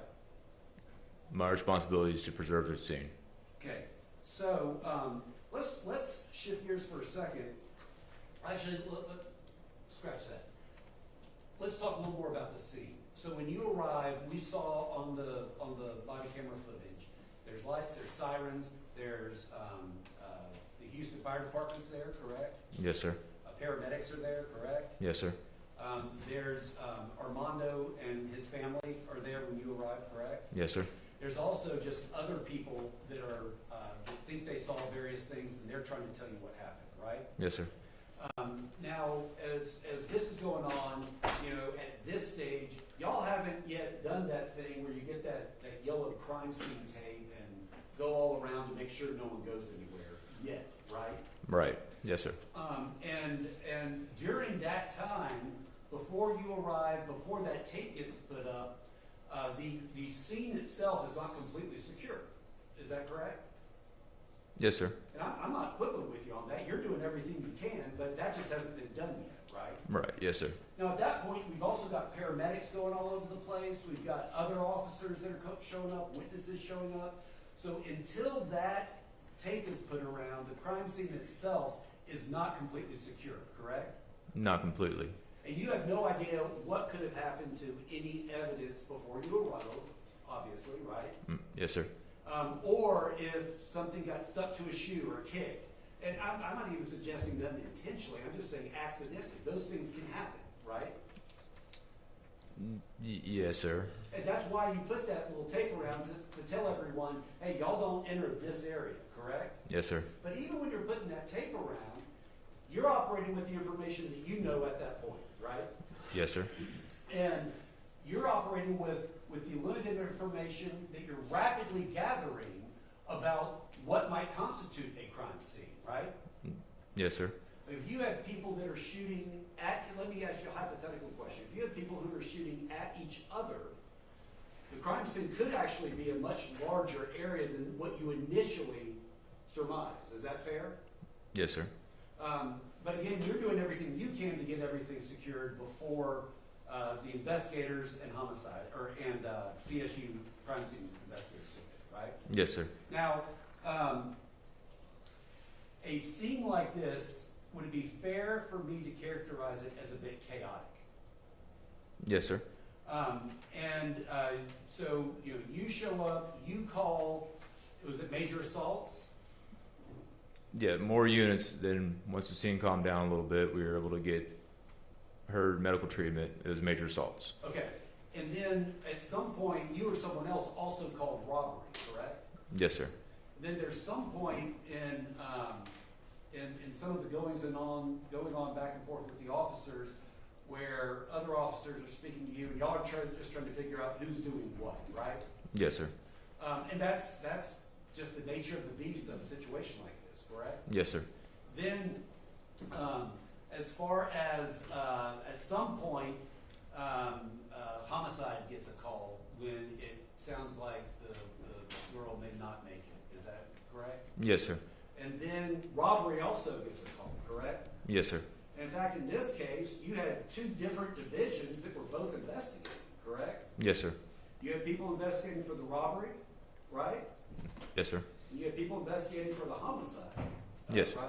Okay, when we say homicide, that means your understanding as a police officer that a death was caused by a human, correct? Yes, sir. That doesn't necessarily mean someone's guilty of something. That's a determination that gets made by a jury, correct? Yes, sir. All right, so you're at the scene, it's chaotic, you're doing your best to get everything secured. And then eventually you find out that a call dropped to robbery from the person who was robbed, correct? Yes, sir. And at that point, it starts to become clear that after you talk to Mr. Alvarez, you get that call, it starts to become clear there was a robbery that took place, right? Yes, sir. All right, and no one, to be clear, I think we're all in agreement on this, no one's disputing that there was a robbery, right? Right. Yes, sir. Okay. I mean, in fact, when you talk to Mr. Alvarez on State's Exhibit number 8, what we just saw, he even mentions that it sounded to him, or it appeared to him, like the guy who was shooting thought that the truck was involved with the robbery. He says that, right? He made the assumption, yes, sir. Okay. And you have learned from your training and from your experience as an officer, I guess let me back up. There's nothing that you saw from Armando that made you believe that he was being dishonest with you in any way, right? Yes, sir. You thought everything he was telling you is what he believed, right? Yes, sir. That being said, you know from your training as an officer, again, like we talked about earlier, that there can be some mistakes that people make when they're trying to remember a traumatic event, right? Yes, sir. And in fact, that's why when there are, and you know from your training, when there, for example, are police officer involved shootings, police officers are given 24 hours to make a statement, right? I'm going to object to relevance. Yes, sir. Okay, and that's done so that you've got time to try to accurately remember everything, right? Yes, sir. Okay, and you not only when you're an officer you get trained at the academy, but you periodically throughout the year go to various trainings. Fair? Yes, sir. Now, as part of your training as the first line of defense, I mean, the patrol, I would say, is the most important part. You're what keeps the streets safe, right? So part of the training that you've received is in how to deal with high-stress situations where you are faced with a life and death situation, correct? Yes, sir. And you are trained in those situations that if you have to make the decision that you're in a life and death situation, to shoot. Fair? Yes, sir. And you're trained to shoot until the threat has been neutralized. Fair? Yes, sir. Okay, the same self-defense laws that apply to you also apply to citizens, right? Yes, sir. Now, after the whole scene was secured, did you take any action with the car, with the truck, I mean? With the truck, we took it out to the dart lot for examination. Okay, did you do anything, and let me make it clear, I'm not being critical of you, I'm just trying to understand what your role was. Did you do anything to secure the truck, or was that someone else's responsibility? The truck was within our perimeter and it was secured.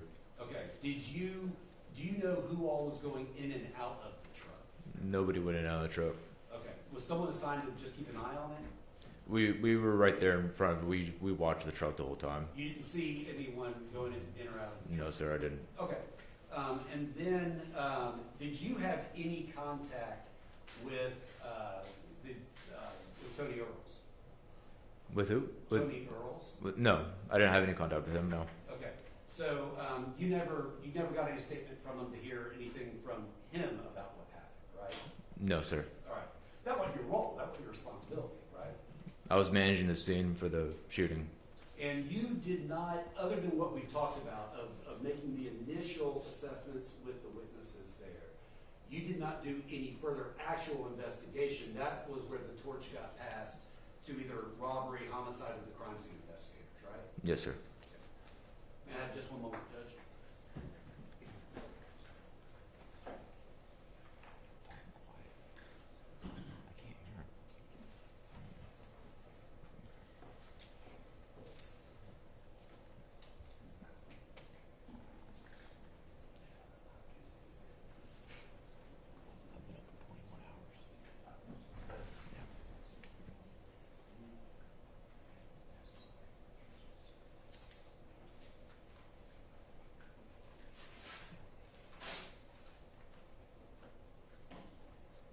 At the scene, Speak up for him, please. I'm sorry, at the scene, when you saw the truck, did you make any determination as to whether the truck was leaking any gasoline or fluids?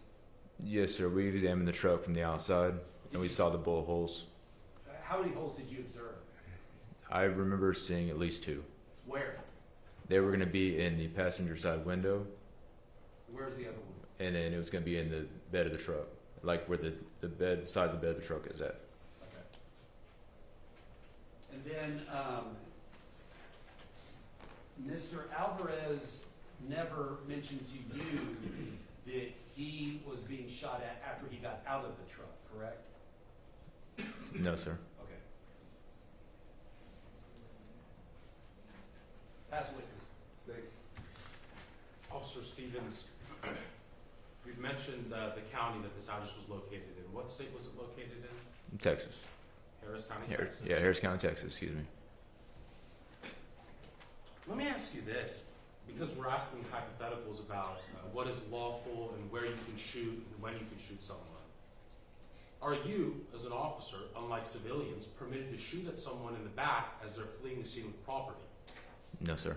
Are you held responsible for shooting somebody in the back fleeing the scene with property? Yes, sir. Objection vague. Objection calls for legal conclusion from someone who they have not designated as a legal expert. What's your response, sir? Judge, counsel asked them the very same questions about legal conclusions in self-defense. It was overruled. You may ask. So Officer Stevens, unlike civilians, you're not permitted to shoot somebody in the back, correct? Correct. Who upgraded this call from a priority 2 to a priority 1? Dispatch. Why was it upgraded? Because it said a 9-year-old shot in the head. Pass the witness, Your Honor. Defense. No questions. Witness to be excused. From the state, yes, Your Honor. Excuse subject to recall, Judge. Sir, subject to recall. Remember, the rule has been invoked. Do not speak about this case to anyone at all, Yes, Your Honor. including colleagues, spouses, wives, remember. Have a good day, sir. Thank you. This is a great time to break for lunch. Company staff and I come for lunch. All rise for the jury. About 45 minutes.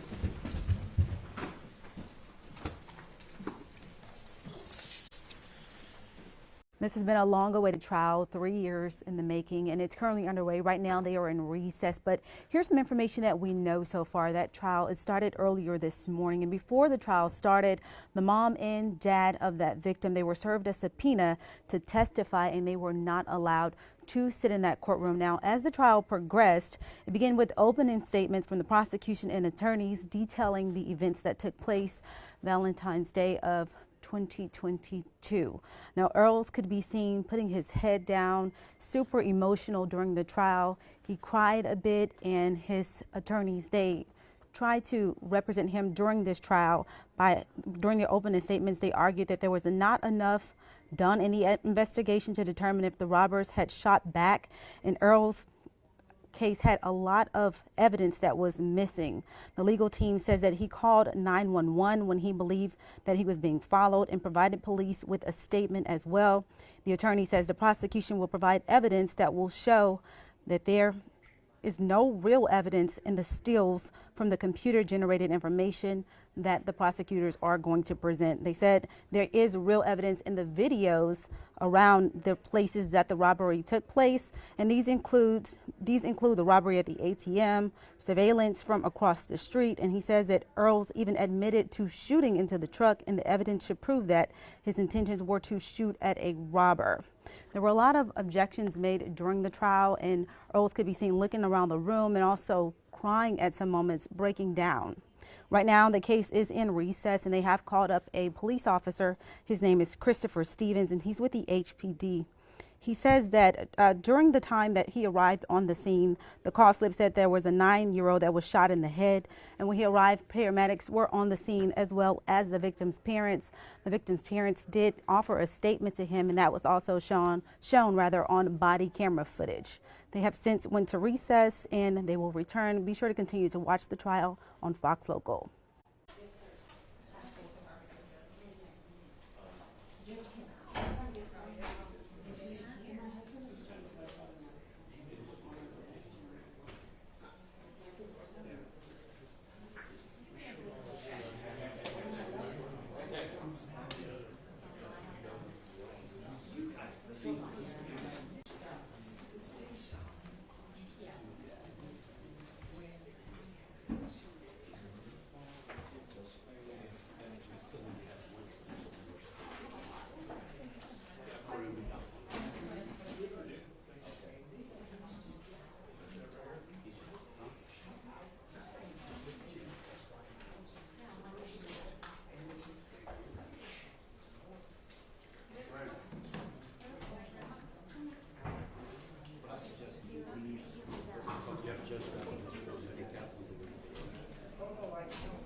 Prior to the break and during the trial, the state offered State's Exhibit number 8,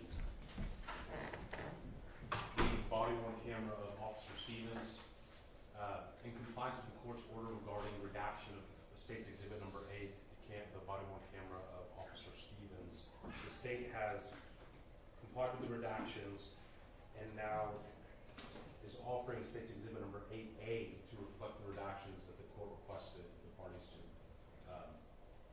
And there's no objection with 8A. What the defense requests is that Exhibit 8 be kept just for the record. 8A be substituted for purposes of taking the evidence back to the jury. So the actual piece of evidence will be, that goes back to the jury, you're offering State's Exhibit 8A as an apple, is that correct? Correct, Judge. No objection? No objection. So no objection made, 8A as an apple will be taken back to the jury. The actual 8, or A rather, will be removed for appellate purposes and other purposes. Thank you, Judge. Thank you, Your Honor. Let's go. All right, for the jury.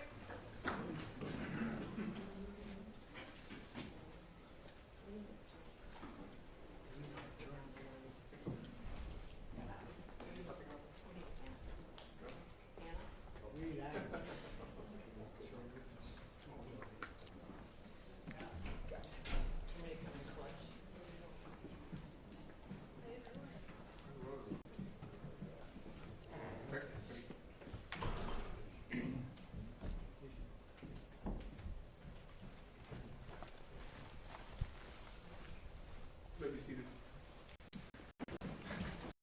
State of Texas, fire and witness. State calls Armando Alvarez.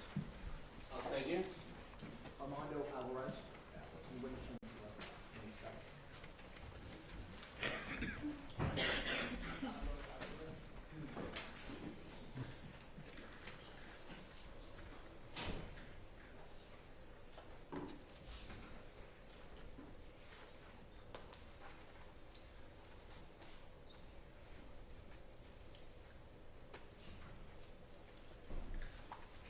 This witness hasn't been sworn in?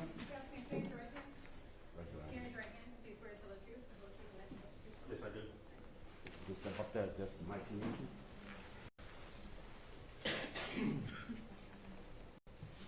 Sure, take your time. There's some water. I'm good. I'm ready to go. State, you may proceed. Thank you, Honor. Please introduce yourself to the jury by stating your name. How you doing? My name is Armando Alvarez. And how old are you? I'm 36. And where are you from? I'm from Houston, Texas. And what area of town did you grow up in? I grew up in Southeast Houston, And is that like the Pasadena area? Pasadena, South Houston. Yes. What type of work do you do, Armando? I'm a licensed electrician. Tell us a little bit about that. When did you, after you graduated high school, when did you start your apprenticeship to be an electrician? I started right out of high school. As soon as I graduated, I signed up for the IBEW at the JATC here in Houston, Texas. You're a little bit nervous, I know. Sir? Are you a little bit nervous? I am. You know what happens when you're nervous? Just like if you're reading in church, it goes a little bit fast. faster, yeah. So let's just slow it down, okay? And if she's ever looking at you, sir, that means you're speaking too fast. That's just her way of saying it, okay? Okay. At some point, she'll throw something at you if it gets too fast. Okay, so the apprenticeship for being an electrician lasts how many years? 5 years. And then after those 5 years, what's the next step? The next day would be a journeyman's. And did you do that? I did. And are you a master electrician? That's correct. For a period of time, did you work in California, send money home? That is correct. I worked as soon as I turned out. I did 5 years in California. And at what point did you decide to quit going back and forth from Houston to California?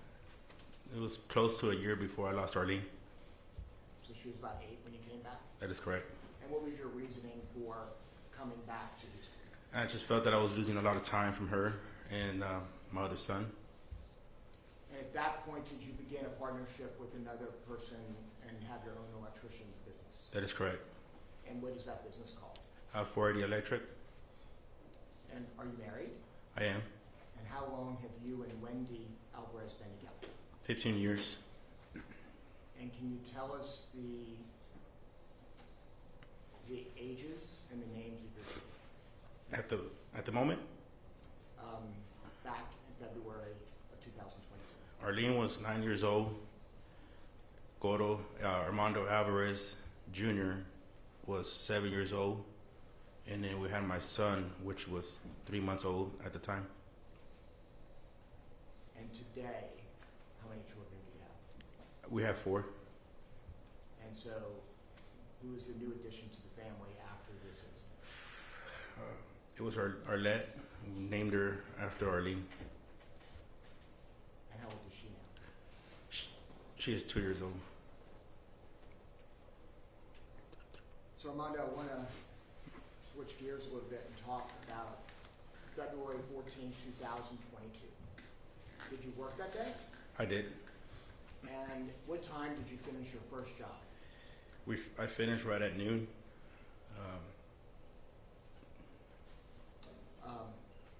In fact, before we go into that, may I approach witness judge? Okay.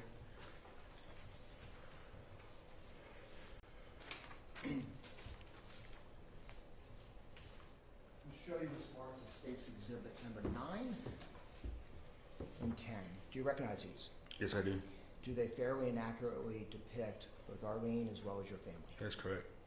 All right, this time, say offers 9 and 10 after tendering to opposing counsel for any judges.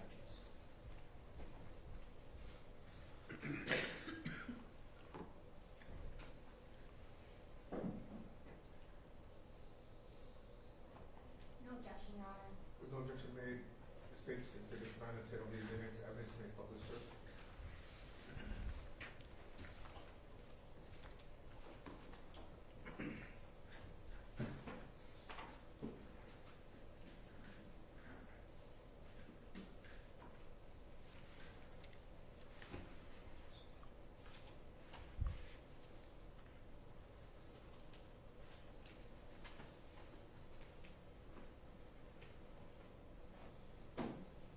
And who are we seeing as State's Exhibit number 10? Can you explain who's in the family? Me, my wife, and my 2 kids, Arlene and Gordo, Armando Alvarez.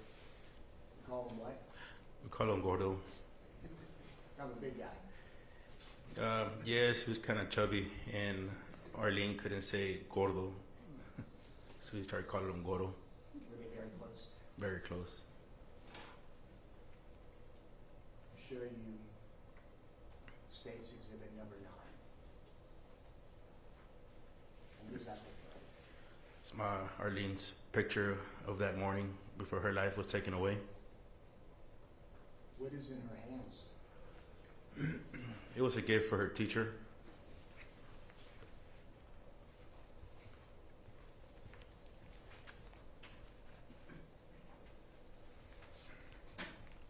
Okay, so you had said that you had finished up one job on February 14th, 2022. That's correct. And what happens after that? I received a call around 2:30 p.m. of a client, potential client, was saying that his trailer had almost caught on fire due to electrical issues that he had going on. Okay. And so what did you do after receiving that call? I went over. I told them to give me pictures before I went over. I went just to glance at it, make sure to turn off everything so that the trailer don't catch on fire. I proposed a price for them, and kind of they were already talking that they needed it done. They were afraid. It was kind of a hot day. They were afraid that they were going to have nowhere to stay that night. So did you take the job? I did. And did you, in the moment, did you want to take the job? I did not. I wanted to come home. Because? Yeah, I knew it was a special day for my family. So about what time, and it's in North Houston, this location? What is it? Around Northwest. So about what time do you get home, if you remember? I got home around 7:40 of that night. And when you enter the house, what happens? Arlene ran to the door to give me her gift that she had for Valentine's Day. Her and her mom had gotten for me. And what was that? It was a cologne, $1 million. That's what they're called, the $1 million cologne. And what was your reaction? Kind of broke my heart. You know, that sometimes we choose work over family. You know, to take care of our business as a man. So I told them to get ready so we can go out to eat. Now, was there a particular restaurant that y'all would always go to in the neighborhood? Yes, once a week we'd always go visit Spanky's. And describe to the jury what Spanky's is. Spanky's is a local restaurant. It's a family-oriented family. Everybody knew us. They're regulars. We'd always be there once a week. One of Arlene's favorite places to eat pizza. So does everybody get ready and go to Spanky's? Correct. When they got ready, and Arlene got ready. So as y'all are leaving your house, and at this time you're actually staying with your in-laws, and tell the jury why that was. We were staying at my in-laws because we were currently going under construction in our home that we had at the moment, and we decided we were going to start building new. And how far is Spanky's from that home? It's about 5 miles. So you go outside and you're about to go, and tell us what happens. We were going to go in Wendy's car, but when we stepped outside, I realized that Wendy's car had a flat tire that night. So when I saw that, we didn't know what to do, and I looked at them and said, well, let's just go in my truck. Did you want to go in your truck? No, it was a mess from that, me finishing that job. I just grabbed my stuff and I threw everything behind my truck, and I just wanted to get home. And you didn't want to change the tire that night? Correct, I didn't want to deal with the tire at night. Where was the car seat? In their car. So now y'all are loading up in your truck, and what happens next? We leave, and as soon as we exit her mom's house, I received a notification from T-Mobile if I didn't make the payment that the phone was going to get cut off. So what does that do to your plans of going straight to Spanky's? Told Wendy, I'm just going to go deposit the check that Hedges gave me from that job and make the deposit and then go to Spanky's. Was it far out of the way? No, it was en route. And who do you bank with? Chase. And the bank that this happened at, was that the one you normally go to? Correct. Now there is a ATM machine at the back of the bank at Winkler. Was that the one that you were going to go to? No. Which one were you going to go to? To the one closest to the street in the front of the building. And why was that? It's just lighting, more traffic. You're in the front of the street. And is that also a drive-through, just like the one inside the building? Correct. So as you were driving, now tell us where everybody is seated. I was driving. Wendy was in my passenger side, breastfeeding. Behind her was Arlene, and next to her, behind me, on the passenger side, not passenger, driver's side, behind was Armando Jr. And was Arlene doing anything as y'all were driving? Did she have anything on? Yeah, she was watching some TV shows she liked to watch as a teen. She was watching I don't know the name of the show. It was a show she likes to watch. And when you say she was watching it, what did she have on? She had on her headphones. So, as you're going down Winkler, at the right before you get to the Chase, do you notice, is there a car by you or anything? Yes, there's a Y right close to the telewink that turns telephone to Winkler. I'm a very, very visual person, sideways. Always try to stay alert. I noticed that there was a car already on my left side. So as you're driving down Winkler and you're approaching the Chase Bank, and we're talking about the side, the back of it, not where you were eventually trying to go to. Correct. What, if anything, catches your attention? As we were approaching that side, there's a bar there. We were approaching that bank. I noticed off the back that there was a person running away from the bank. And what did you notice about the person? He was wearing a hoodie and he had a face mask on. And did you notice anything in his hand? Yes, he had a purse. And as he is running, what, if anything, do you hear, see, or whatever? We didn't see anything. We didn't hear anything. The only thing we saw him running, and we proceeded forward. Then what did you notice? I noticed a person that was shooting my vehicle. Was shooting towards him, which was towards my vehicle, in the front windshield. Now, so as you're approaching there, okay, you're seeing shots and the man running. Correct. Is that accurate? Correct. Okay. So at first he's shooting at the guy, and now you're afraid he's going to shoot at you. Shoot at me. Okay. Correct me if I'm wrong. Is that what you're saying? That is correct. Okay. So as you are approaching, and that happens, what is your immediate thought to do? To get down, to tell everybody to get down. Now, what are you doing with your truck as you're driving? What are you thinking you're going to do? I didn't know whether to make a left or a right. I was kind of in shock of what to do next. I did realize that there was a car on my left side. Okay. Now, when you say make a left, what do you mean by that? Try to make a U-turn. Okay. I didn't want to hit my vehicle with another vehicle. Okay. So your first thought was to try and do a U-turn. Correct. But then you remembered the red car by you. Correct. Okay. So when that happens, what do you then do? I floored the vehicle as fast as I could, as fast as the vehicle could. And then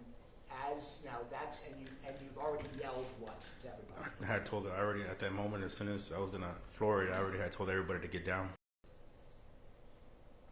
And then as you're going by the chase, do you get down as well, or what do you do?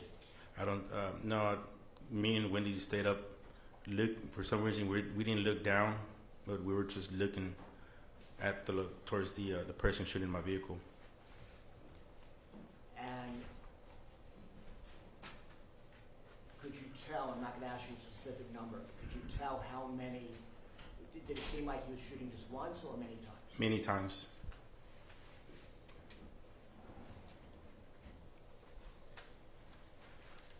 So as you drive by that chase, tell us what happens. The person shooting at my vehicle, he only shot two towards the robber, and then he intentionally turned his gun towards my vehicle, shot twice, and then shot 6 times to my vehicle, and 2 of those bullets hit my truck.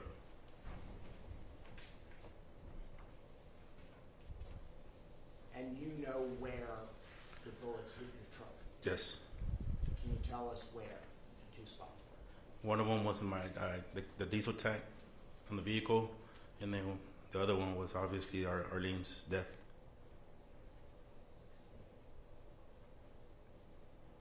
Now, Armando, as you're passing by, and passing, and are you seeing the person that's shooting? Yes. As you pass that, what do you then do? I mean, we were looking straight at him as he was shooting to our vehicle. Do you immediately stop, or you go down the road just a little bit? No, I go down the road a little bit when I realized I seen Arlene's head hit forward in my console. I thought she had ducked down, but she didn't. It was really because she had a bullet in her head. And what was Armando doing at that moment? He did go down. He did duck down. And was he saying anything at that point? He started screaming that Arlene got hit. Something happened to Arlene.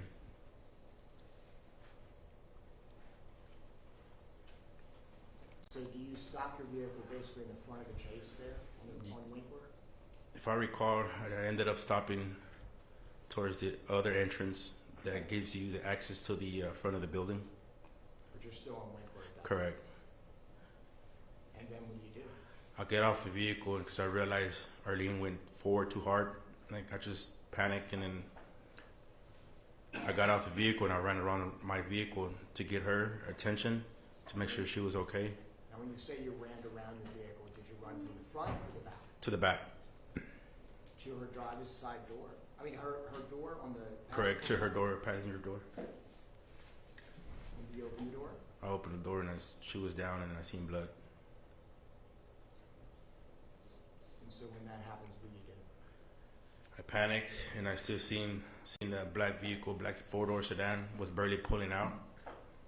And then I jumped back around and decided that I was going to try to get this information. And then when I made the U-turn, I chased him down, but I just realized that life was more important than getting the person that was shooting my vehicle. And so you voluntarily stopped? Correct.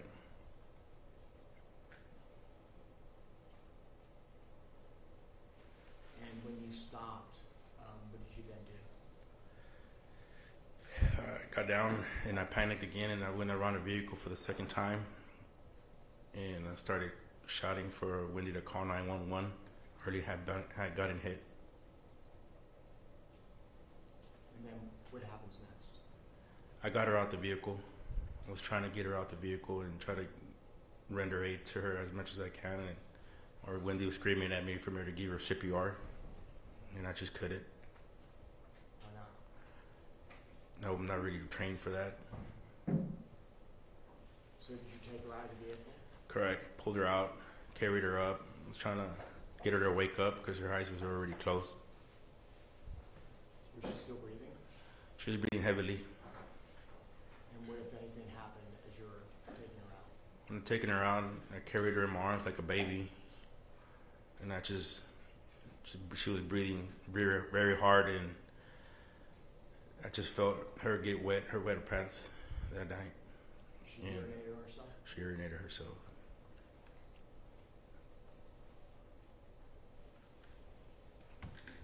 First witness. Me. Armando, I've shown you this brief video to show you State's Exhibit number 65. Is that your initials on this? That's my initials. So is this the video that you were able to watch with me? Yes, sir. And does it fairly and accurately depict what you described to the jury from the surveillance of you getting out of the vehicle and getting Arlene out with you? Yes. All right, this time, State Officer 65, in the evidence, after taking counsel.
sit there until EMS arrives? Was that again? You stay there until EMS arrives? Correct. Can we see on that video that the windows were rolled down at that point? Why is that? It was when Wendy didn't know how to react, and she rolled down the windows to communicate with me and to talk to me and scream at me, really. When you were driving by the chase, when the gunfire happened, Correct. Were the windows up? Yes. Explain to the jury what type of tint you have on your windows. I have a dark windows because I work in construction. I'm always out in the heat, in the sun, so my vehicles are always dark. Do you know the percentage or whatever? 5%. The highest you can go. Correct. And what type of truck is it? It was the 2019 F-250 Platinum.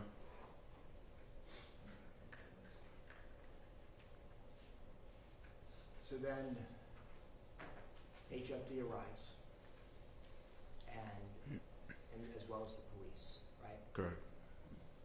And what was going on in your mind at that point? I was going crazy. I was trying to figure out how to save my daughter, how to get her to open her eyes. I'm going to show you what's already admitted evidence, which was the body cam footage of you at the scene.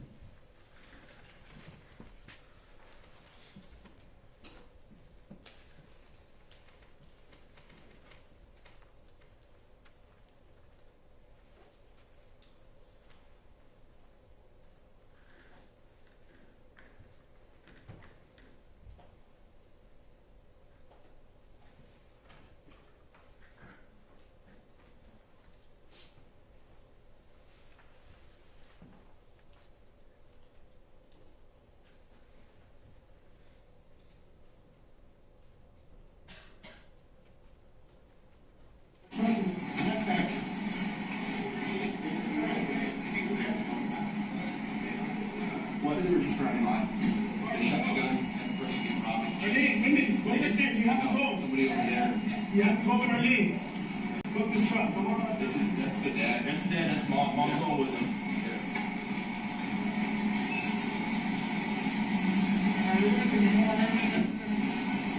Okay, ambulance 4 is going to more.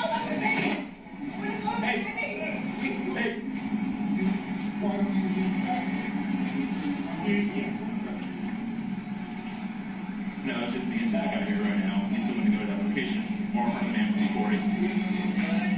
Yeah.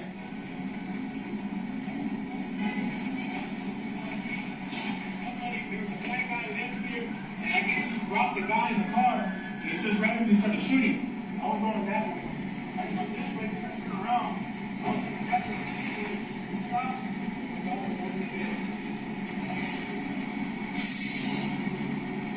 Okay, let's leave it right now. That first unit right there, follow them. Let's work out there. She got a GSW to the hip. The last person on the 18, Okay. he was on, I think, what else? He was, Okay. We're gonna get this out, okay? Trust me, man. We're gonna get him, okay? Then we're gonna take the hospital, okay?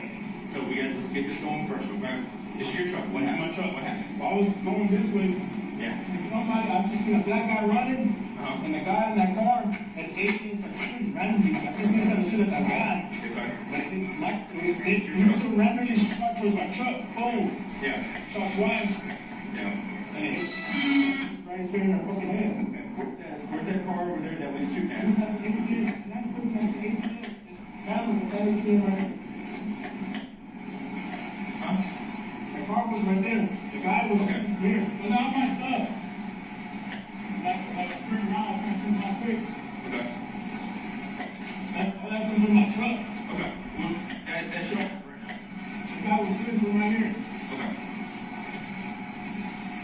There's cameras. The other one was 9:15. So he shot. Yeah. Okay. There's a car right here. That's where he's thinking. What kind of car was it? Man, it was a fucking car. Black car. So like, I was just driving that way. Okay. You were driving this way? Yes. And so when he got shot, He started shooting me. When I passed by him to stop to hit my truck, that's when it, man, it fucking hit my daughter. Okay. All right. So right So here. there's, whenever it says this camera, there's Somebody see this camera right here. Okay. All right, let's not touch those, okay? Let's not touch those. All right, man, you got your ID? Yeah. All right. I should start home.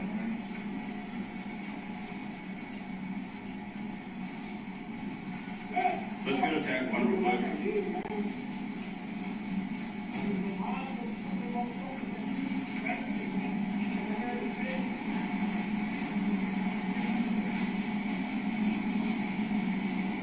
So, it's a black car, it's all you remember, right? Black car?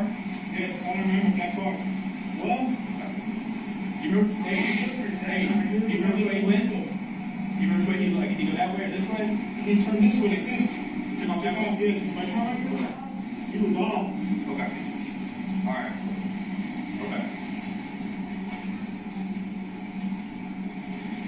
Yeah, I'm still getting information here. We got a guy that, I guess he was getting robbed, so he pulled the gun out, shot at the guy trying to rob him, ended up shooting the complainant here. Last seen going down Woodard at a high rate speed, black four-door sedan.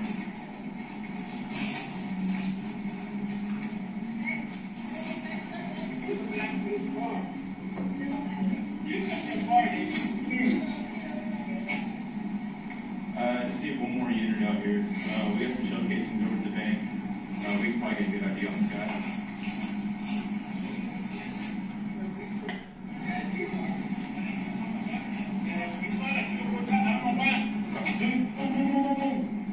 He thought I was the guy that got him robbed him.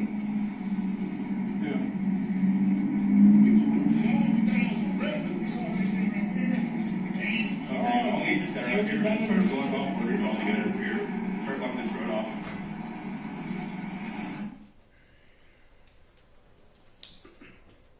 So Armando, officers arrived within 5 or 10 minutes, right? It seems seconds. I want to ask you about that. It seemed like you processed what you were witnessing as you were driving pretty fast. Right. But somehow you knew the guy you first saw right was the robber, and then the person shooting at him was the person who robbed. Right. How could you process it that quickly?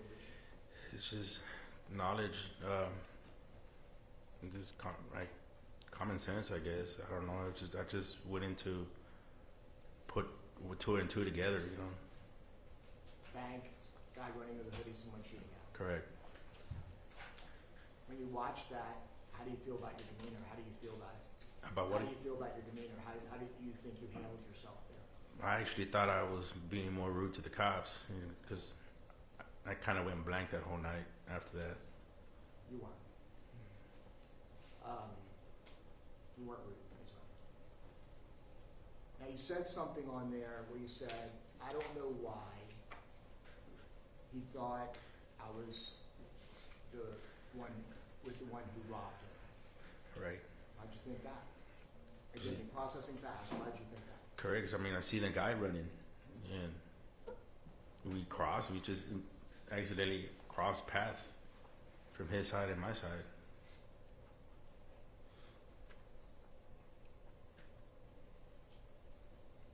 I'm going to show you some of these videos, okay? The first one is going to be what's already in evidence, is the chase.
You're not at the scene yet. You're driving down Winkler at some point, right? Correct. And we're going to some point, the first headlights that we see after the robbery is you. And for the record, I'm playing what's already been admitted as evidence. Number one, state's one.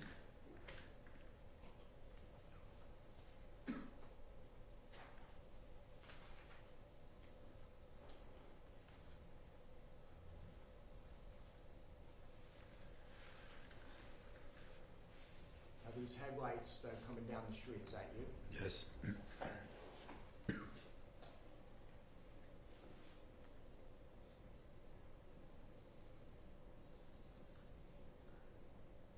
Now it looks like you're passing that chase sign at the same time that assailant was going on the other side, is that right? Correct. Objection leading. Please don't leave your windows. So are those your headlights there? Yes.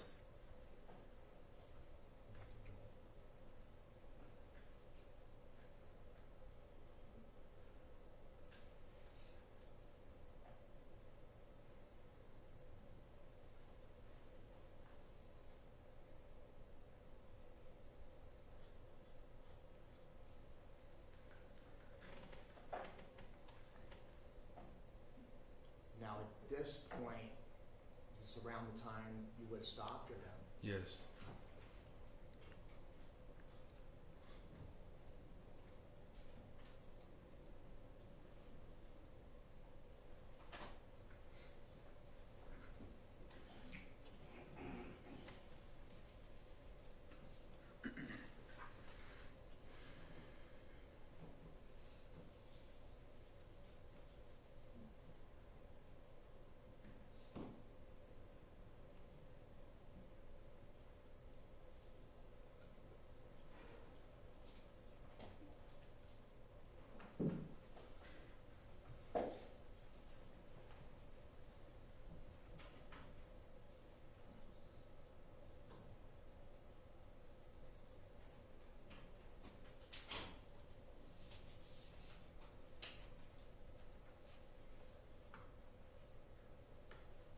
Now, do you even remember another shot as you were down the street with Arlene?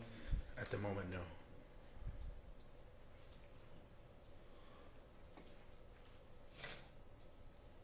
All right, this time State Officer States 2, which is the China Star surveillance video that's been on record on file with the court, as well as States 3, which is the 226 Winkler surveillance video that's been on file with the court and the defense has copies.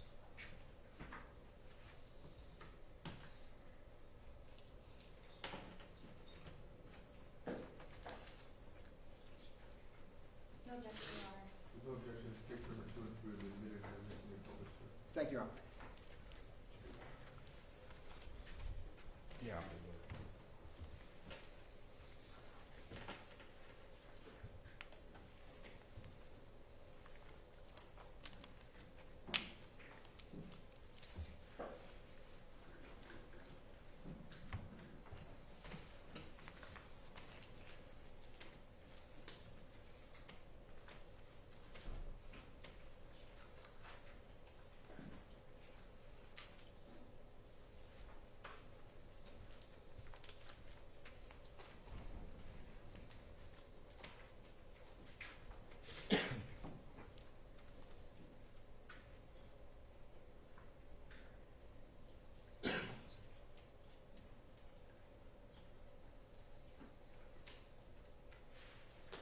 Now, what I'm about to show you is States 2, which is the surveillance from across the street.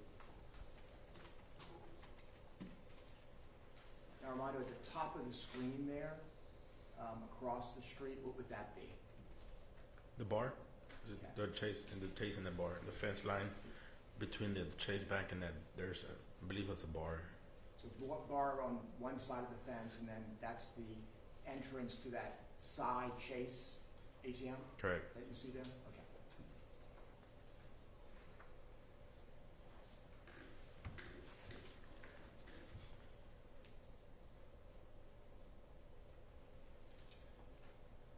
Now at the top of the screen, do you see someone running? All right, let's stop there.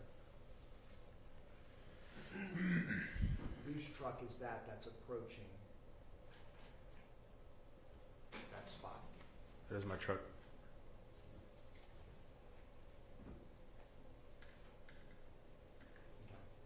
Let's continue.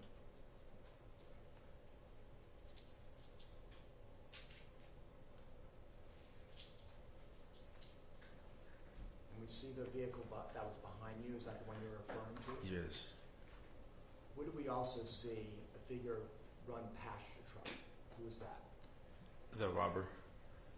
Now, was he running to your truck, or how would you describe how he's running? No, I was in the street and he was nearly the fence line. He was hugging the sidewalk.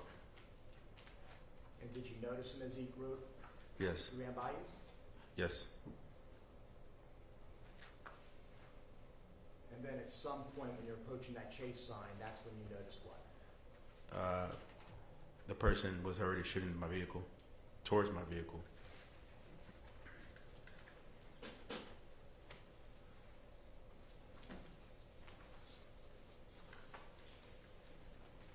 Now I'm going to show you states 3.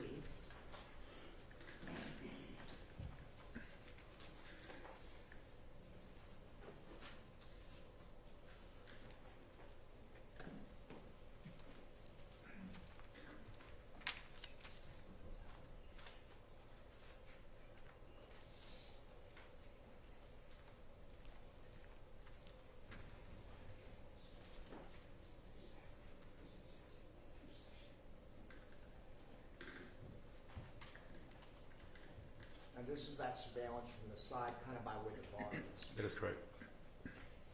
So, go ahead, and we're going to go ahead and play it. I'm going to pause it at a certain spot, okay?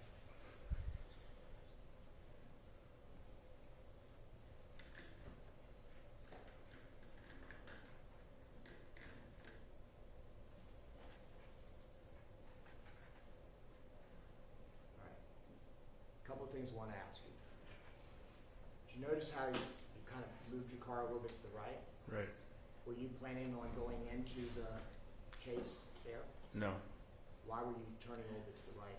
I didn't know whether to go into their property or to make a U-turn And then that's when you decided to what? to floor my vehicle.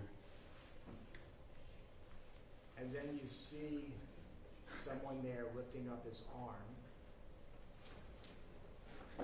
Is that right? Right. Now, had you already passed him at that point? Yes. Now, where have you seen this before? On the news, A lot? a lot right after the accident. Did you ever see that chase video that we showed you on the news? No.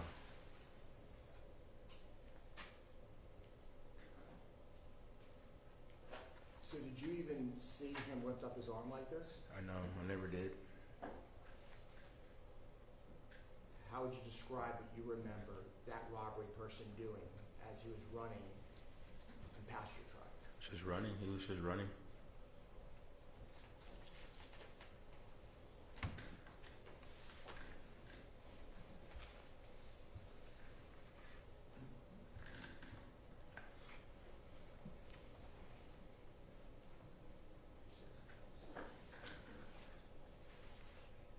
After you talked to the police officers that night, did you go to the hospital? Oh, they let me go after they asked questions and they did their part. They released me to go to the hospital to be with Arlene and Wendy. And was she put on life support at some point that night? Yes. And at some point the next day, what happens? They already had told Wendy that she wasn't gonna make it that night, and probably like at, if I remember, it was at 11 at night. They already had told her she was not gonna make it, that she was already brain dead.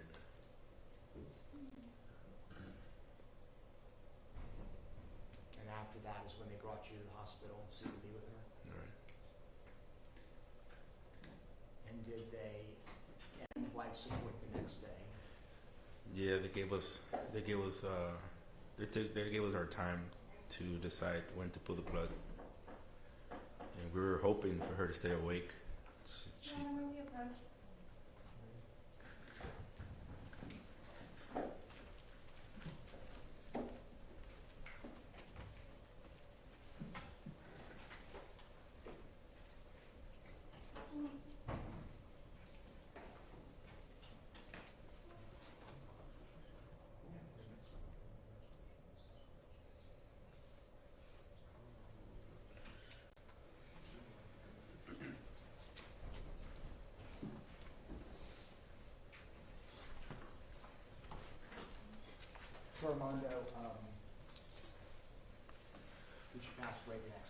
Correct.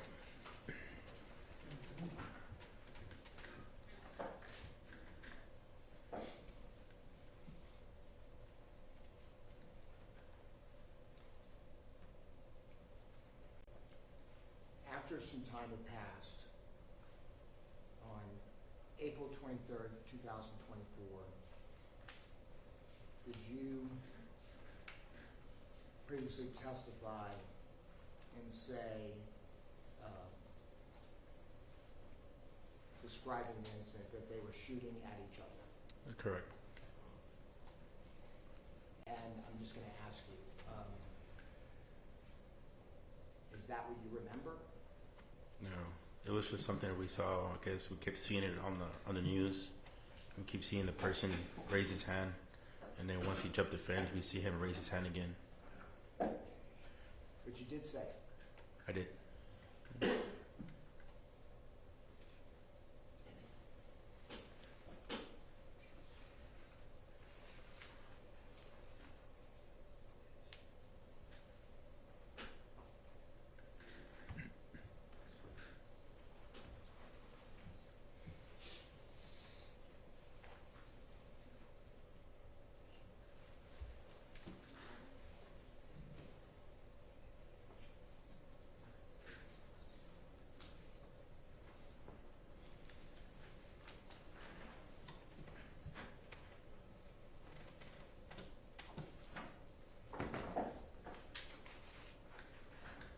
But to be clear, you do own saying that statement, right? Yes.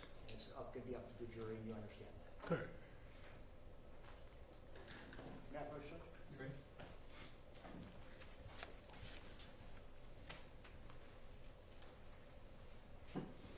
I'm going to show you, it's been marked as State's Exhibit 11,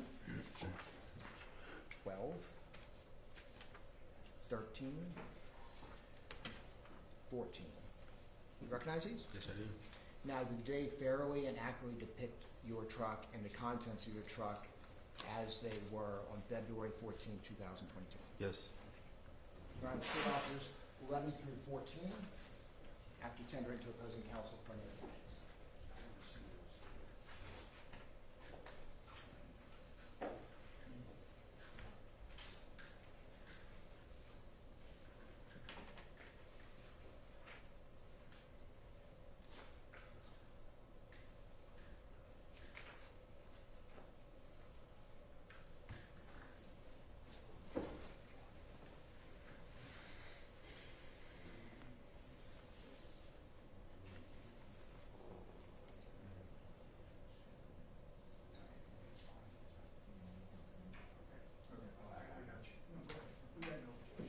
No objection, Your Honor.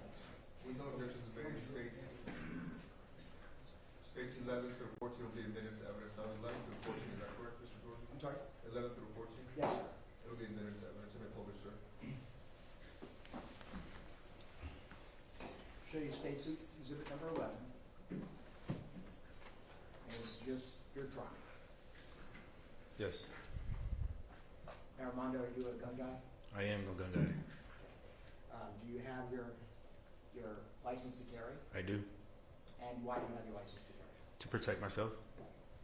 And in addition to, so do you carry a gun on your person sometimes or all the time? All the time. Now, is that for work and things of that nature? Correct, to protect myself during work hours. And the type of work you do, you go to a lot of different residences and things of that nature? Correct. Now, do sometimes you don't have your gun with you? Yeah, it's like that night. Now, in addition, are you a gun enthusiast and have an AR? Yes, I do. And where do you use that? In a gun range. So in your car, you have some magazines and books, right? So States 12 is what? My AR clip. States 13? My handgun clips, and not the clips, but the ammunition. Now, even today, your new truck, does it have bullets and magazines in it? I have those exact same ones still in my truck today. I just carried them over. The week before this incident, had you been anywhere? Yeah, I had been to the gun range a couple of days before.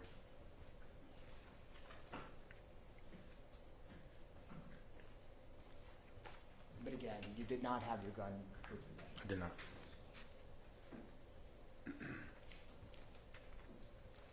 You had mentioned Arlene had headphones on. Show you State's Exhibit 14. Are these the headphones? Yes.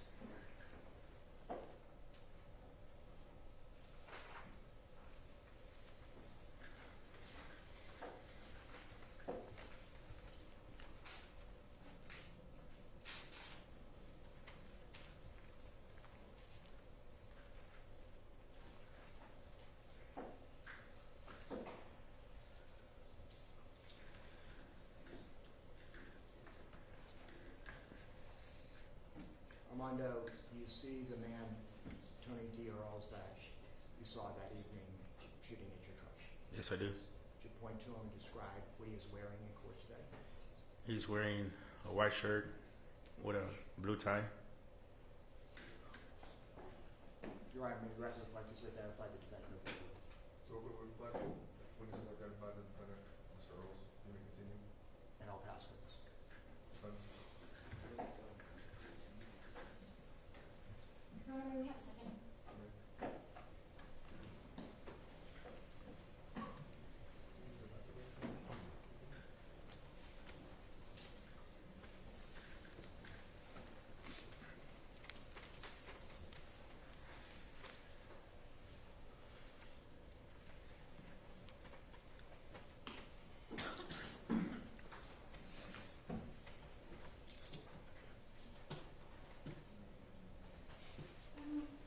Your Honor, will you approach?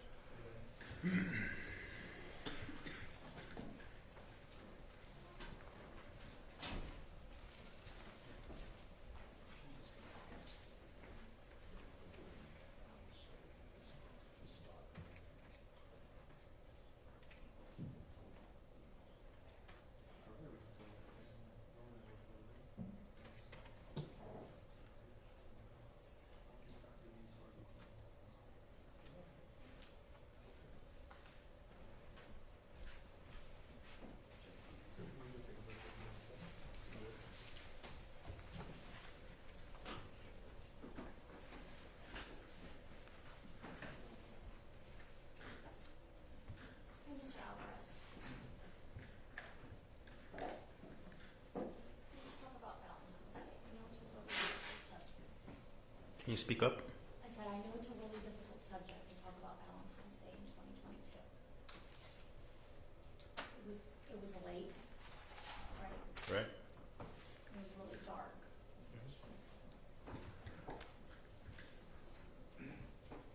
You saw a robbery, correct? Correct.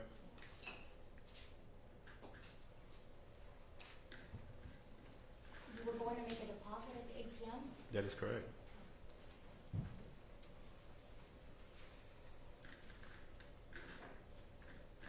You slowed down to make a deposit?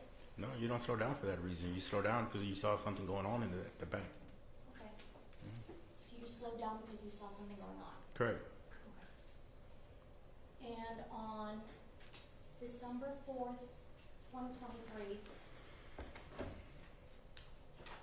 you testified under oath, correct? On the what? Under oath? Correct. And at that time, you testified that Mr. Earls and the robber were shooting at each other, correct? Correct. And again, on April 24th,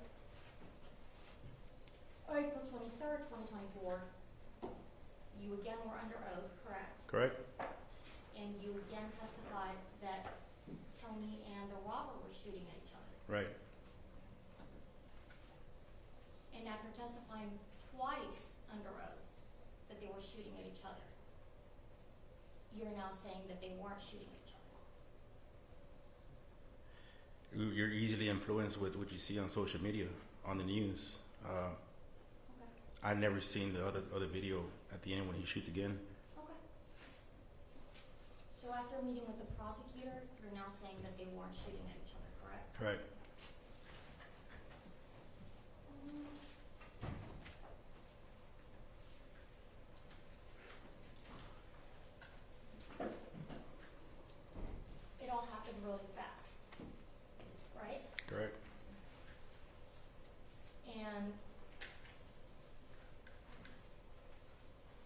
some point you and the robber are right next to each other, Correct? correct? Mhm. And at that point you floored it, Yes. meaning you sped up really fast, Sped up as fast as I could. The vehicle can. correct? Mhm. And it was so fast that things flew out of your truck, correct? Correct. There were toolboxes, There were job materials, breakers, disconnects, stuff that I use for my job. metal items, Correct. right? And you hit the curb, right? At some point? No, I guess after watching the videos, I didn't hit the curve until I was trying to turn back around. Okay. So you floor it and you keep going straight, right? Correct. Okay, and you were in the lane closest to the bank, Correct. and you, at that point, are driving towards, I think is it Winkler? Is that correct? I believe so. And then you see Tony's car, correct? I don't understand your question. Okay, you see Tony's car exiting, Mr. Earls' car, you see it exiting the Chase Bank, correct? At one moment. After you're driving forward, correct? No. You don't see him exiting? No, I shoot him shooting at my vehicle. Okay. At some point, do you follow Mr. Earls' car? After I seen Arlene was down, hit in the head.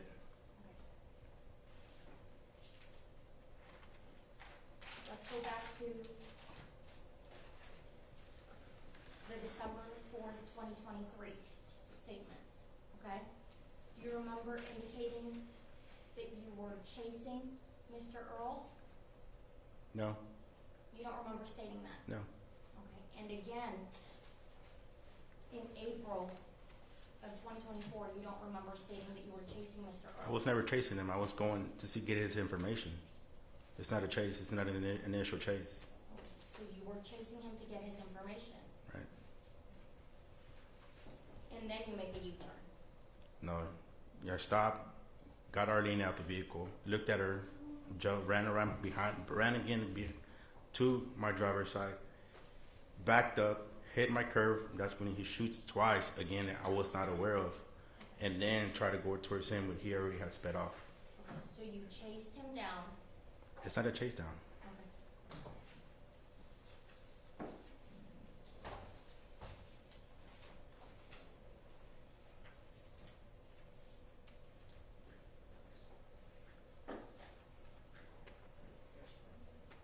You have a second, Your Honor.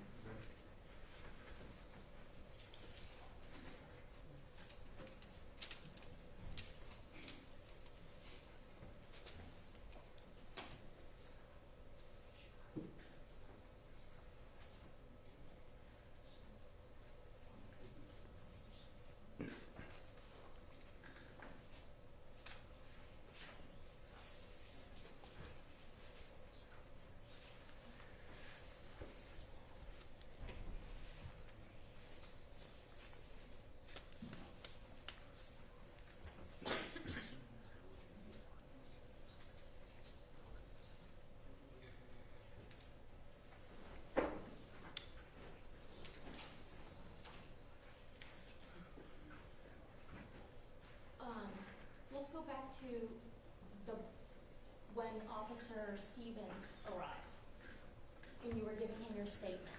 You told him Mr. Earls must have thought that you were with the robber. That's right. Correct? Yes, I did.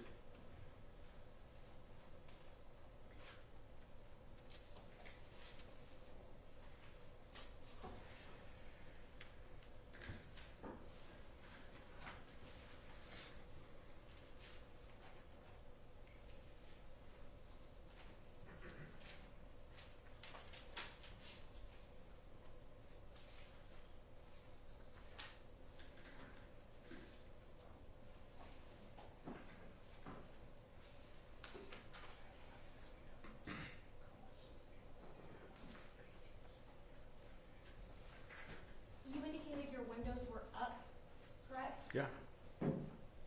Who rolled the windows down? Wendy did. Wendy. They were rolled down when you made the U-turn? No. At what point did they get When rolled we down? stopped right in front of that China Star, when you see the dumpster, when we pulling out my daughter she rolled down the window at that moment to talk to me or scream at me. Okay.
The video showing the chase video.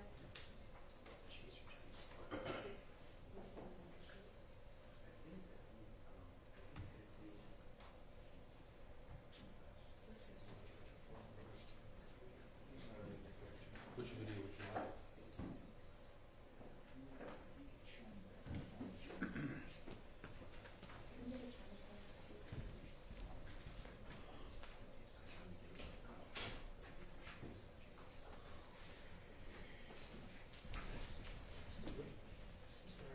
Judge, may we have a moment? Sure. There's a lot of video footage. Do you need a lot of moment? What's that? Do I need a recess for today? Well, it'll make it easier for the jury rather than having them sit here and everybody else. Sure, let's meet up tomorrow at 9:30. Remember my admonishments, do not talk about the case. Obviously, media's around, do not see the news, do not tweet about it, do not go to any scenes. The same instructions I gave you, Mr. You as well, sir. I don't have to say. Thank you all. And y'all need to figure out tomorrow I want to work later, at past 5 hopefully. Maybe just figure out how long y'all want to work till that be 7. Thank you.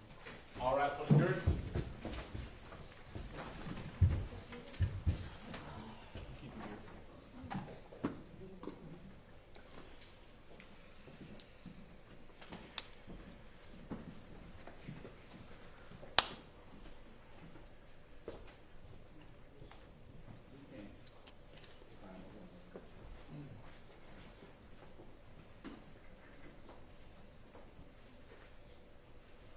You all may be seated. We'll stand in recess till tomorrow night. Judge, before we recess, can we stipulate to something like that? Straight fix that.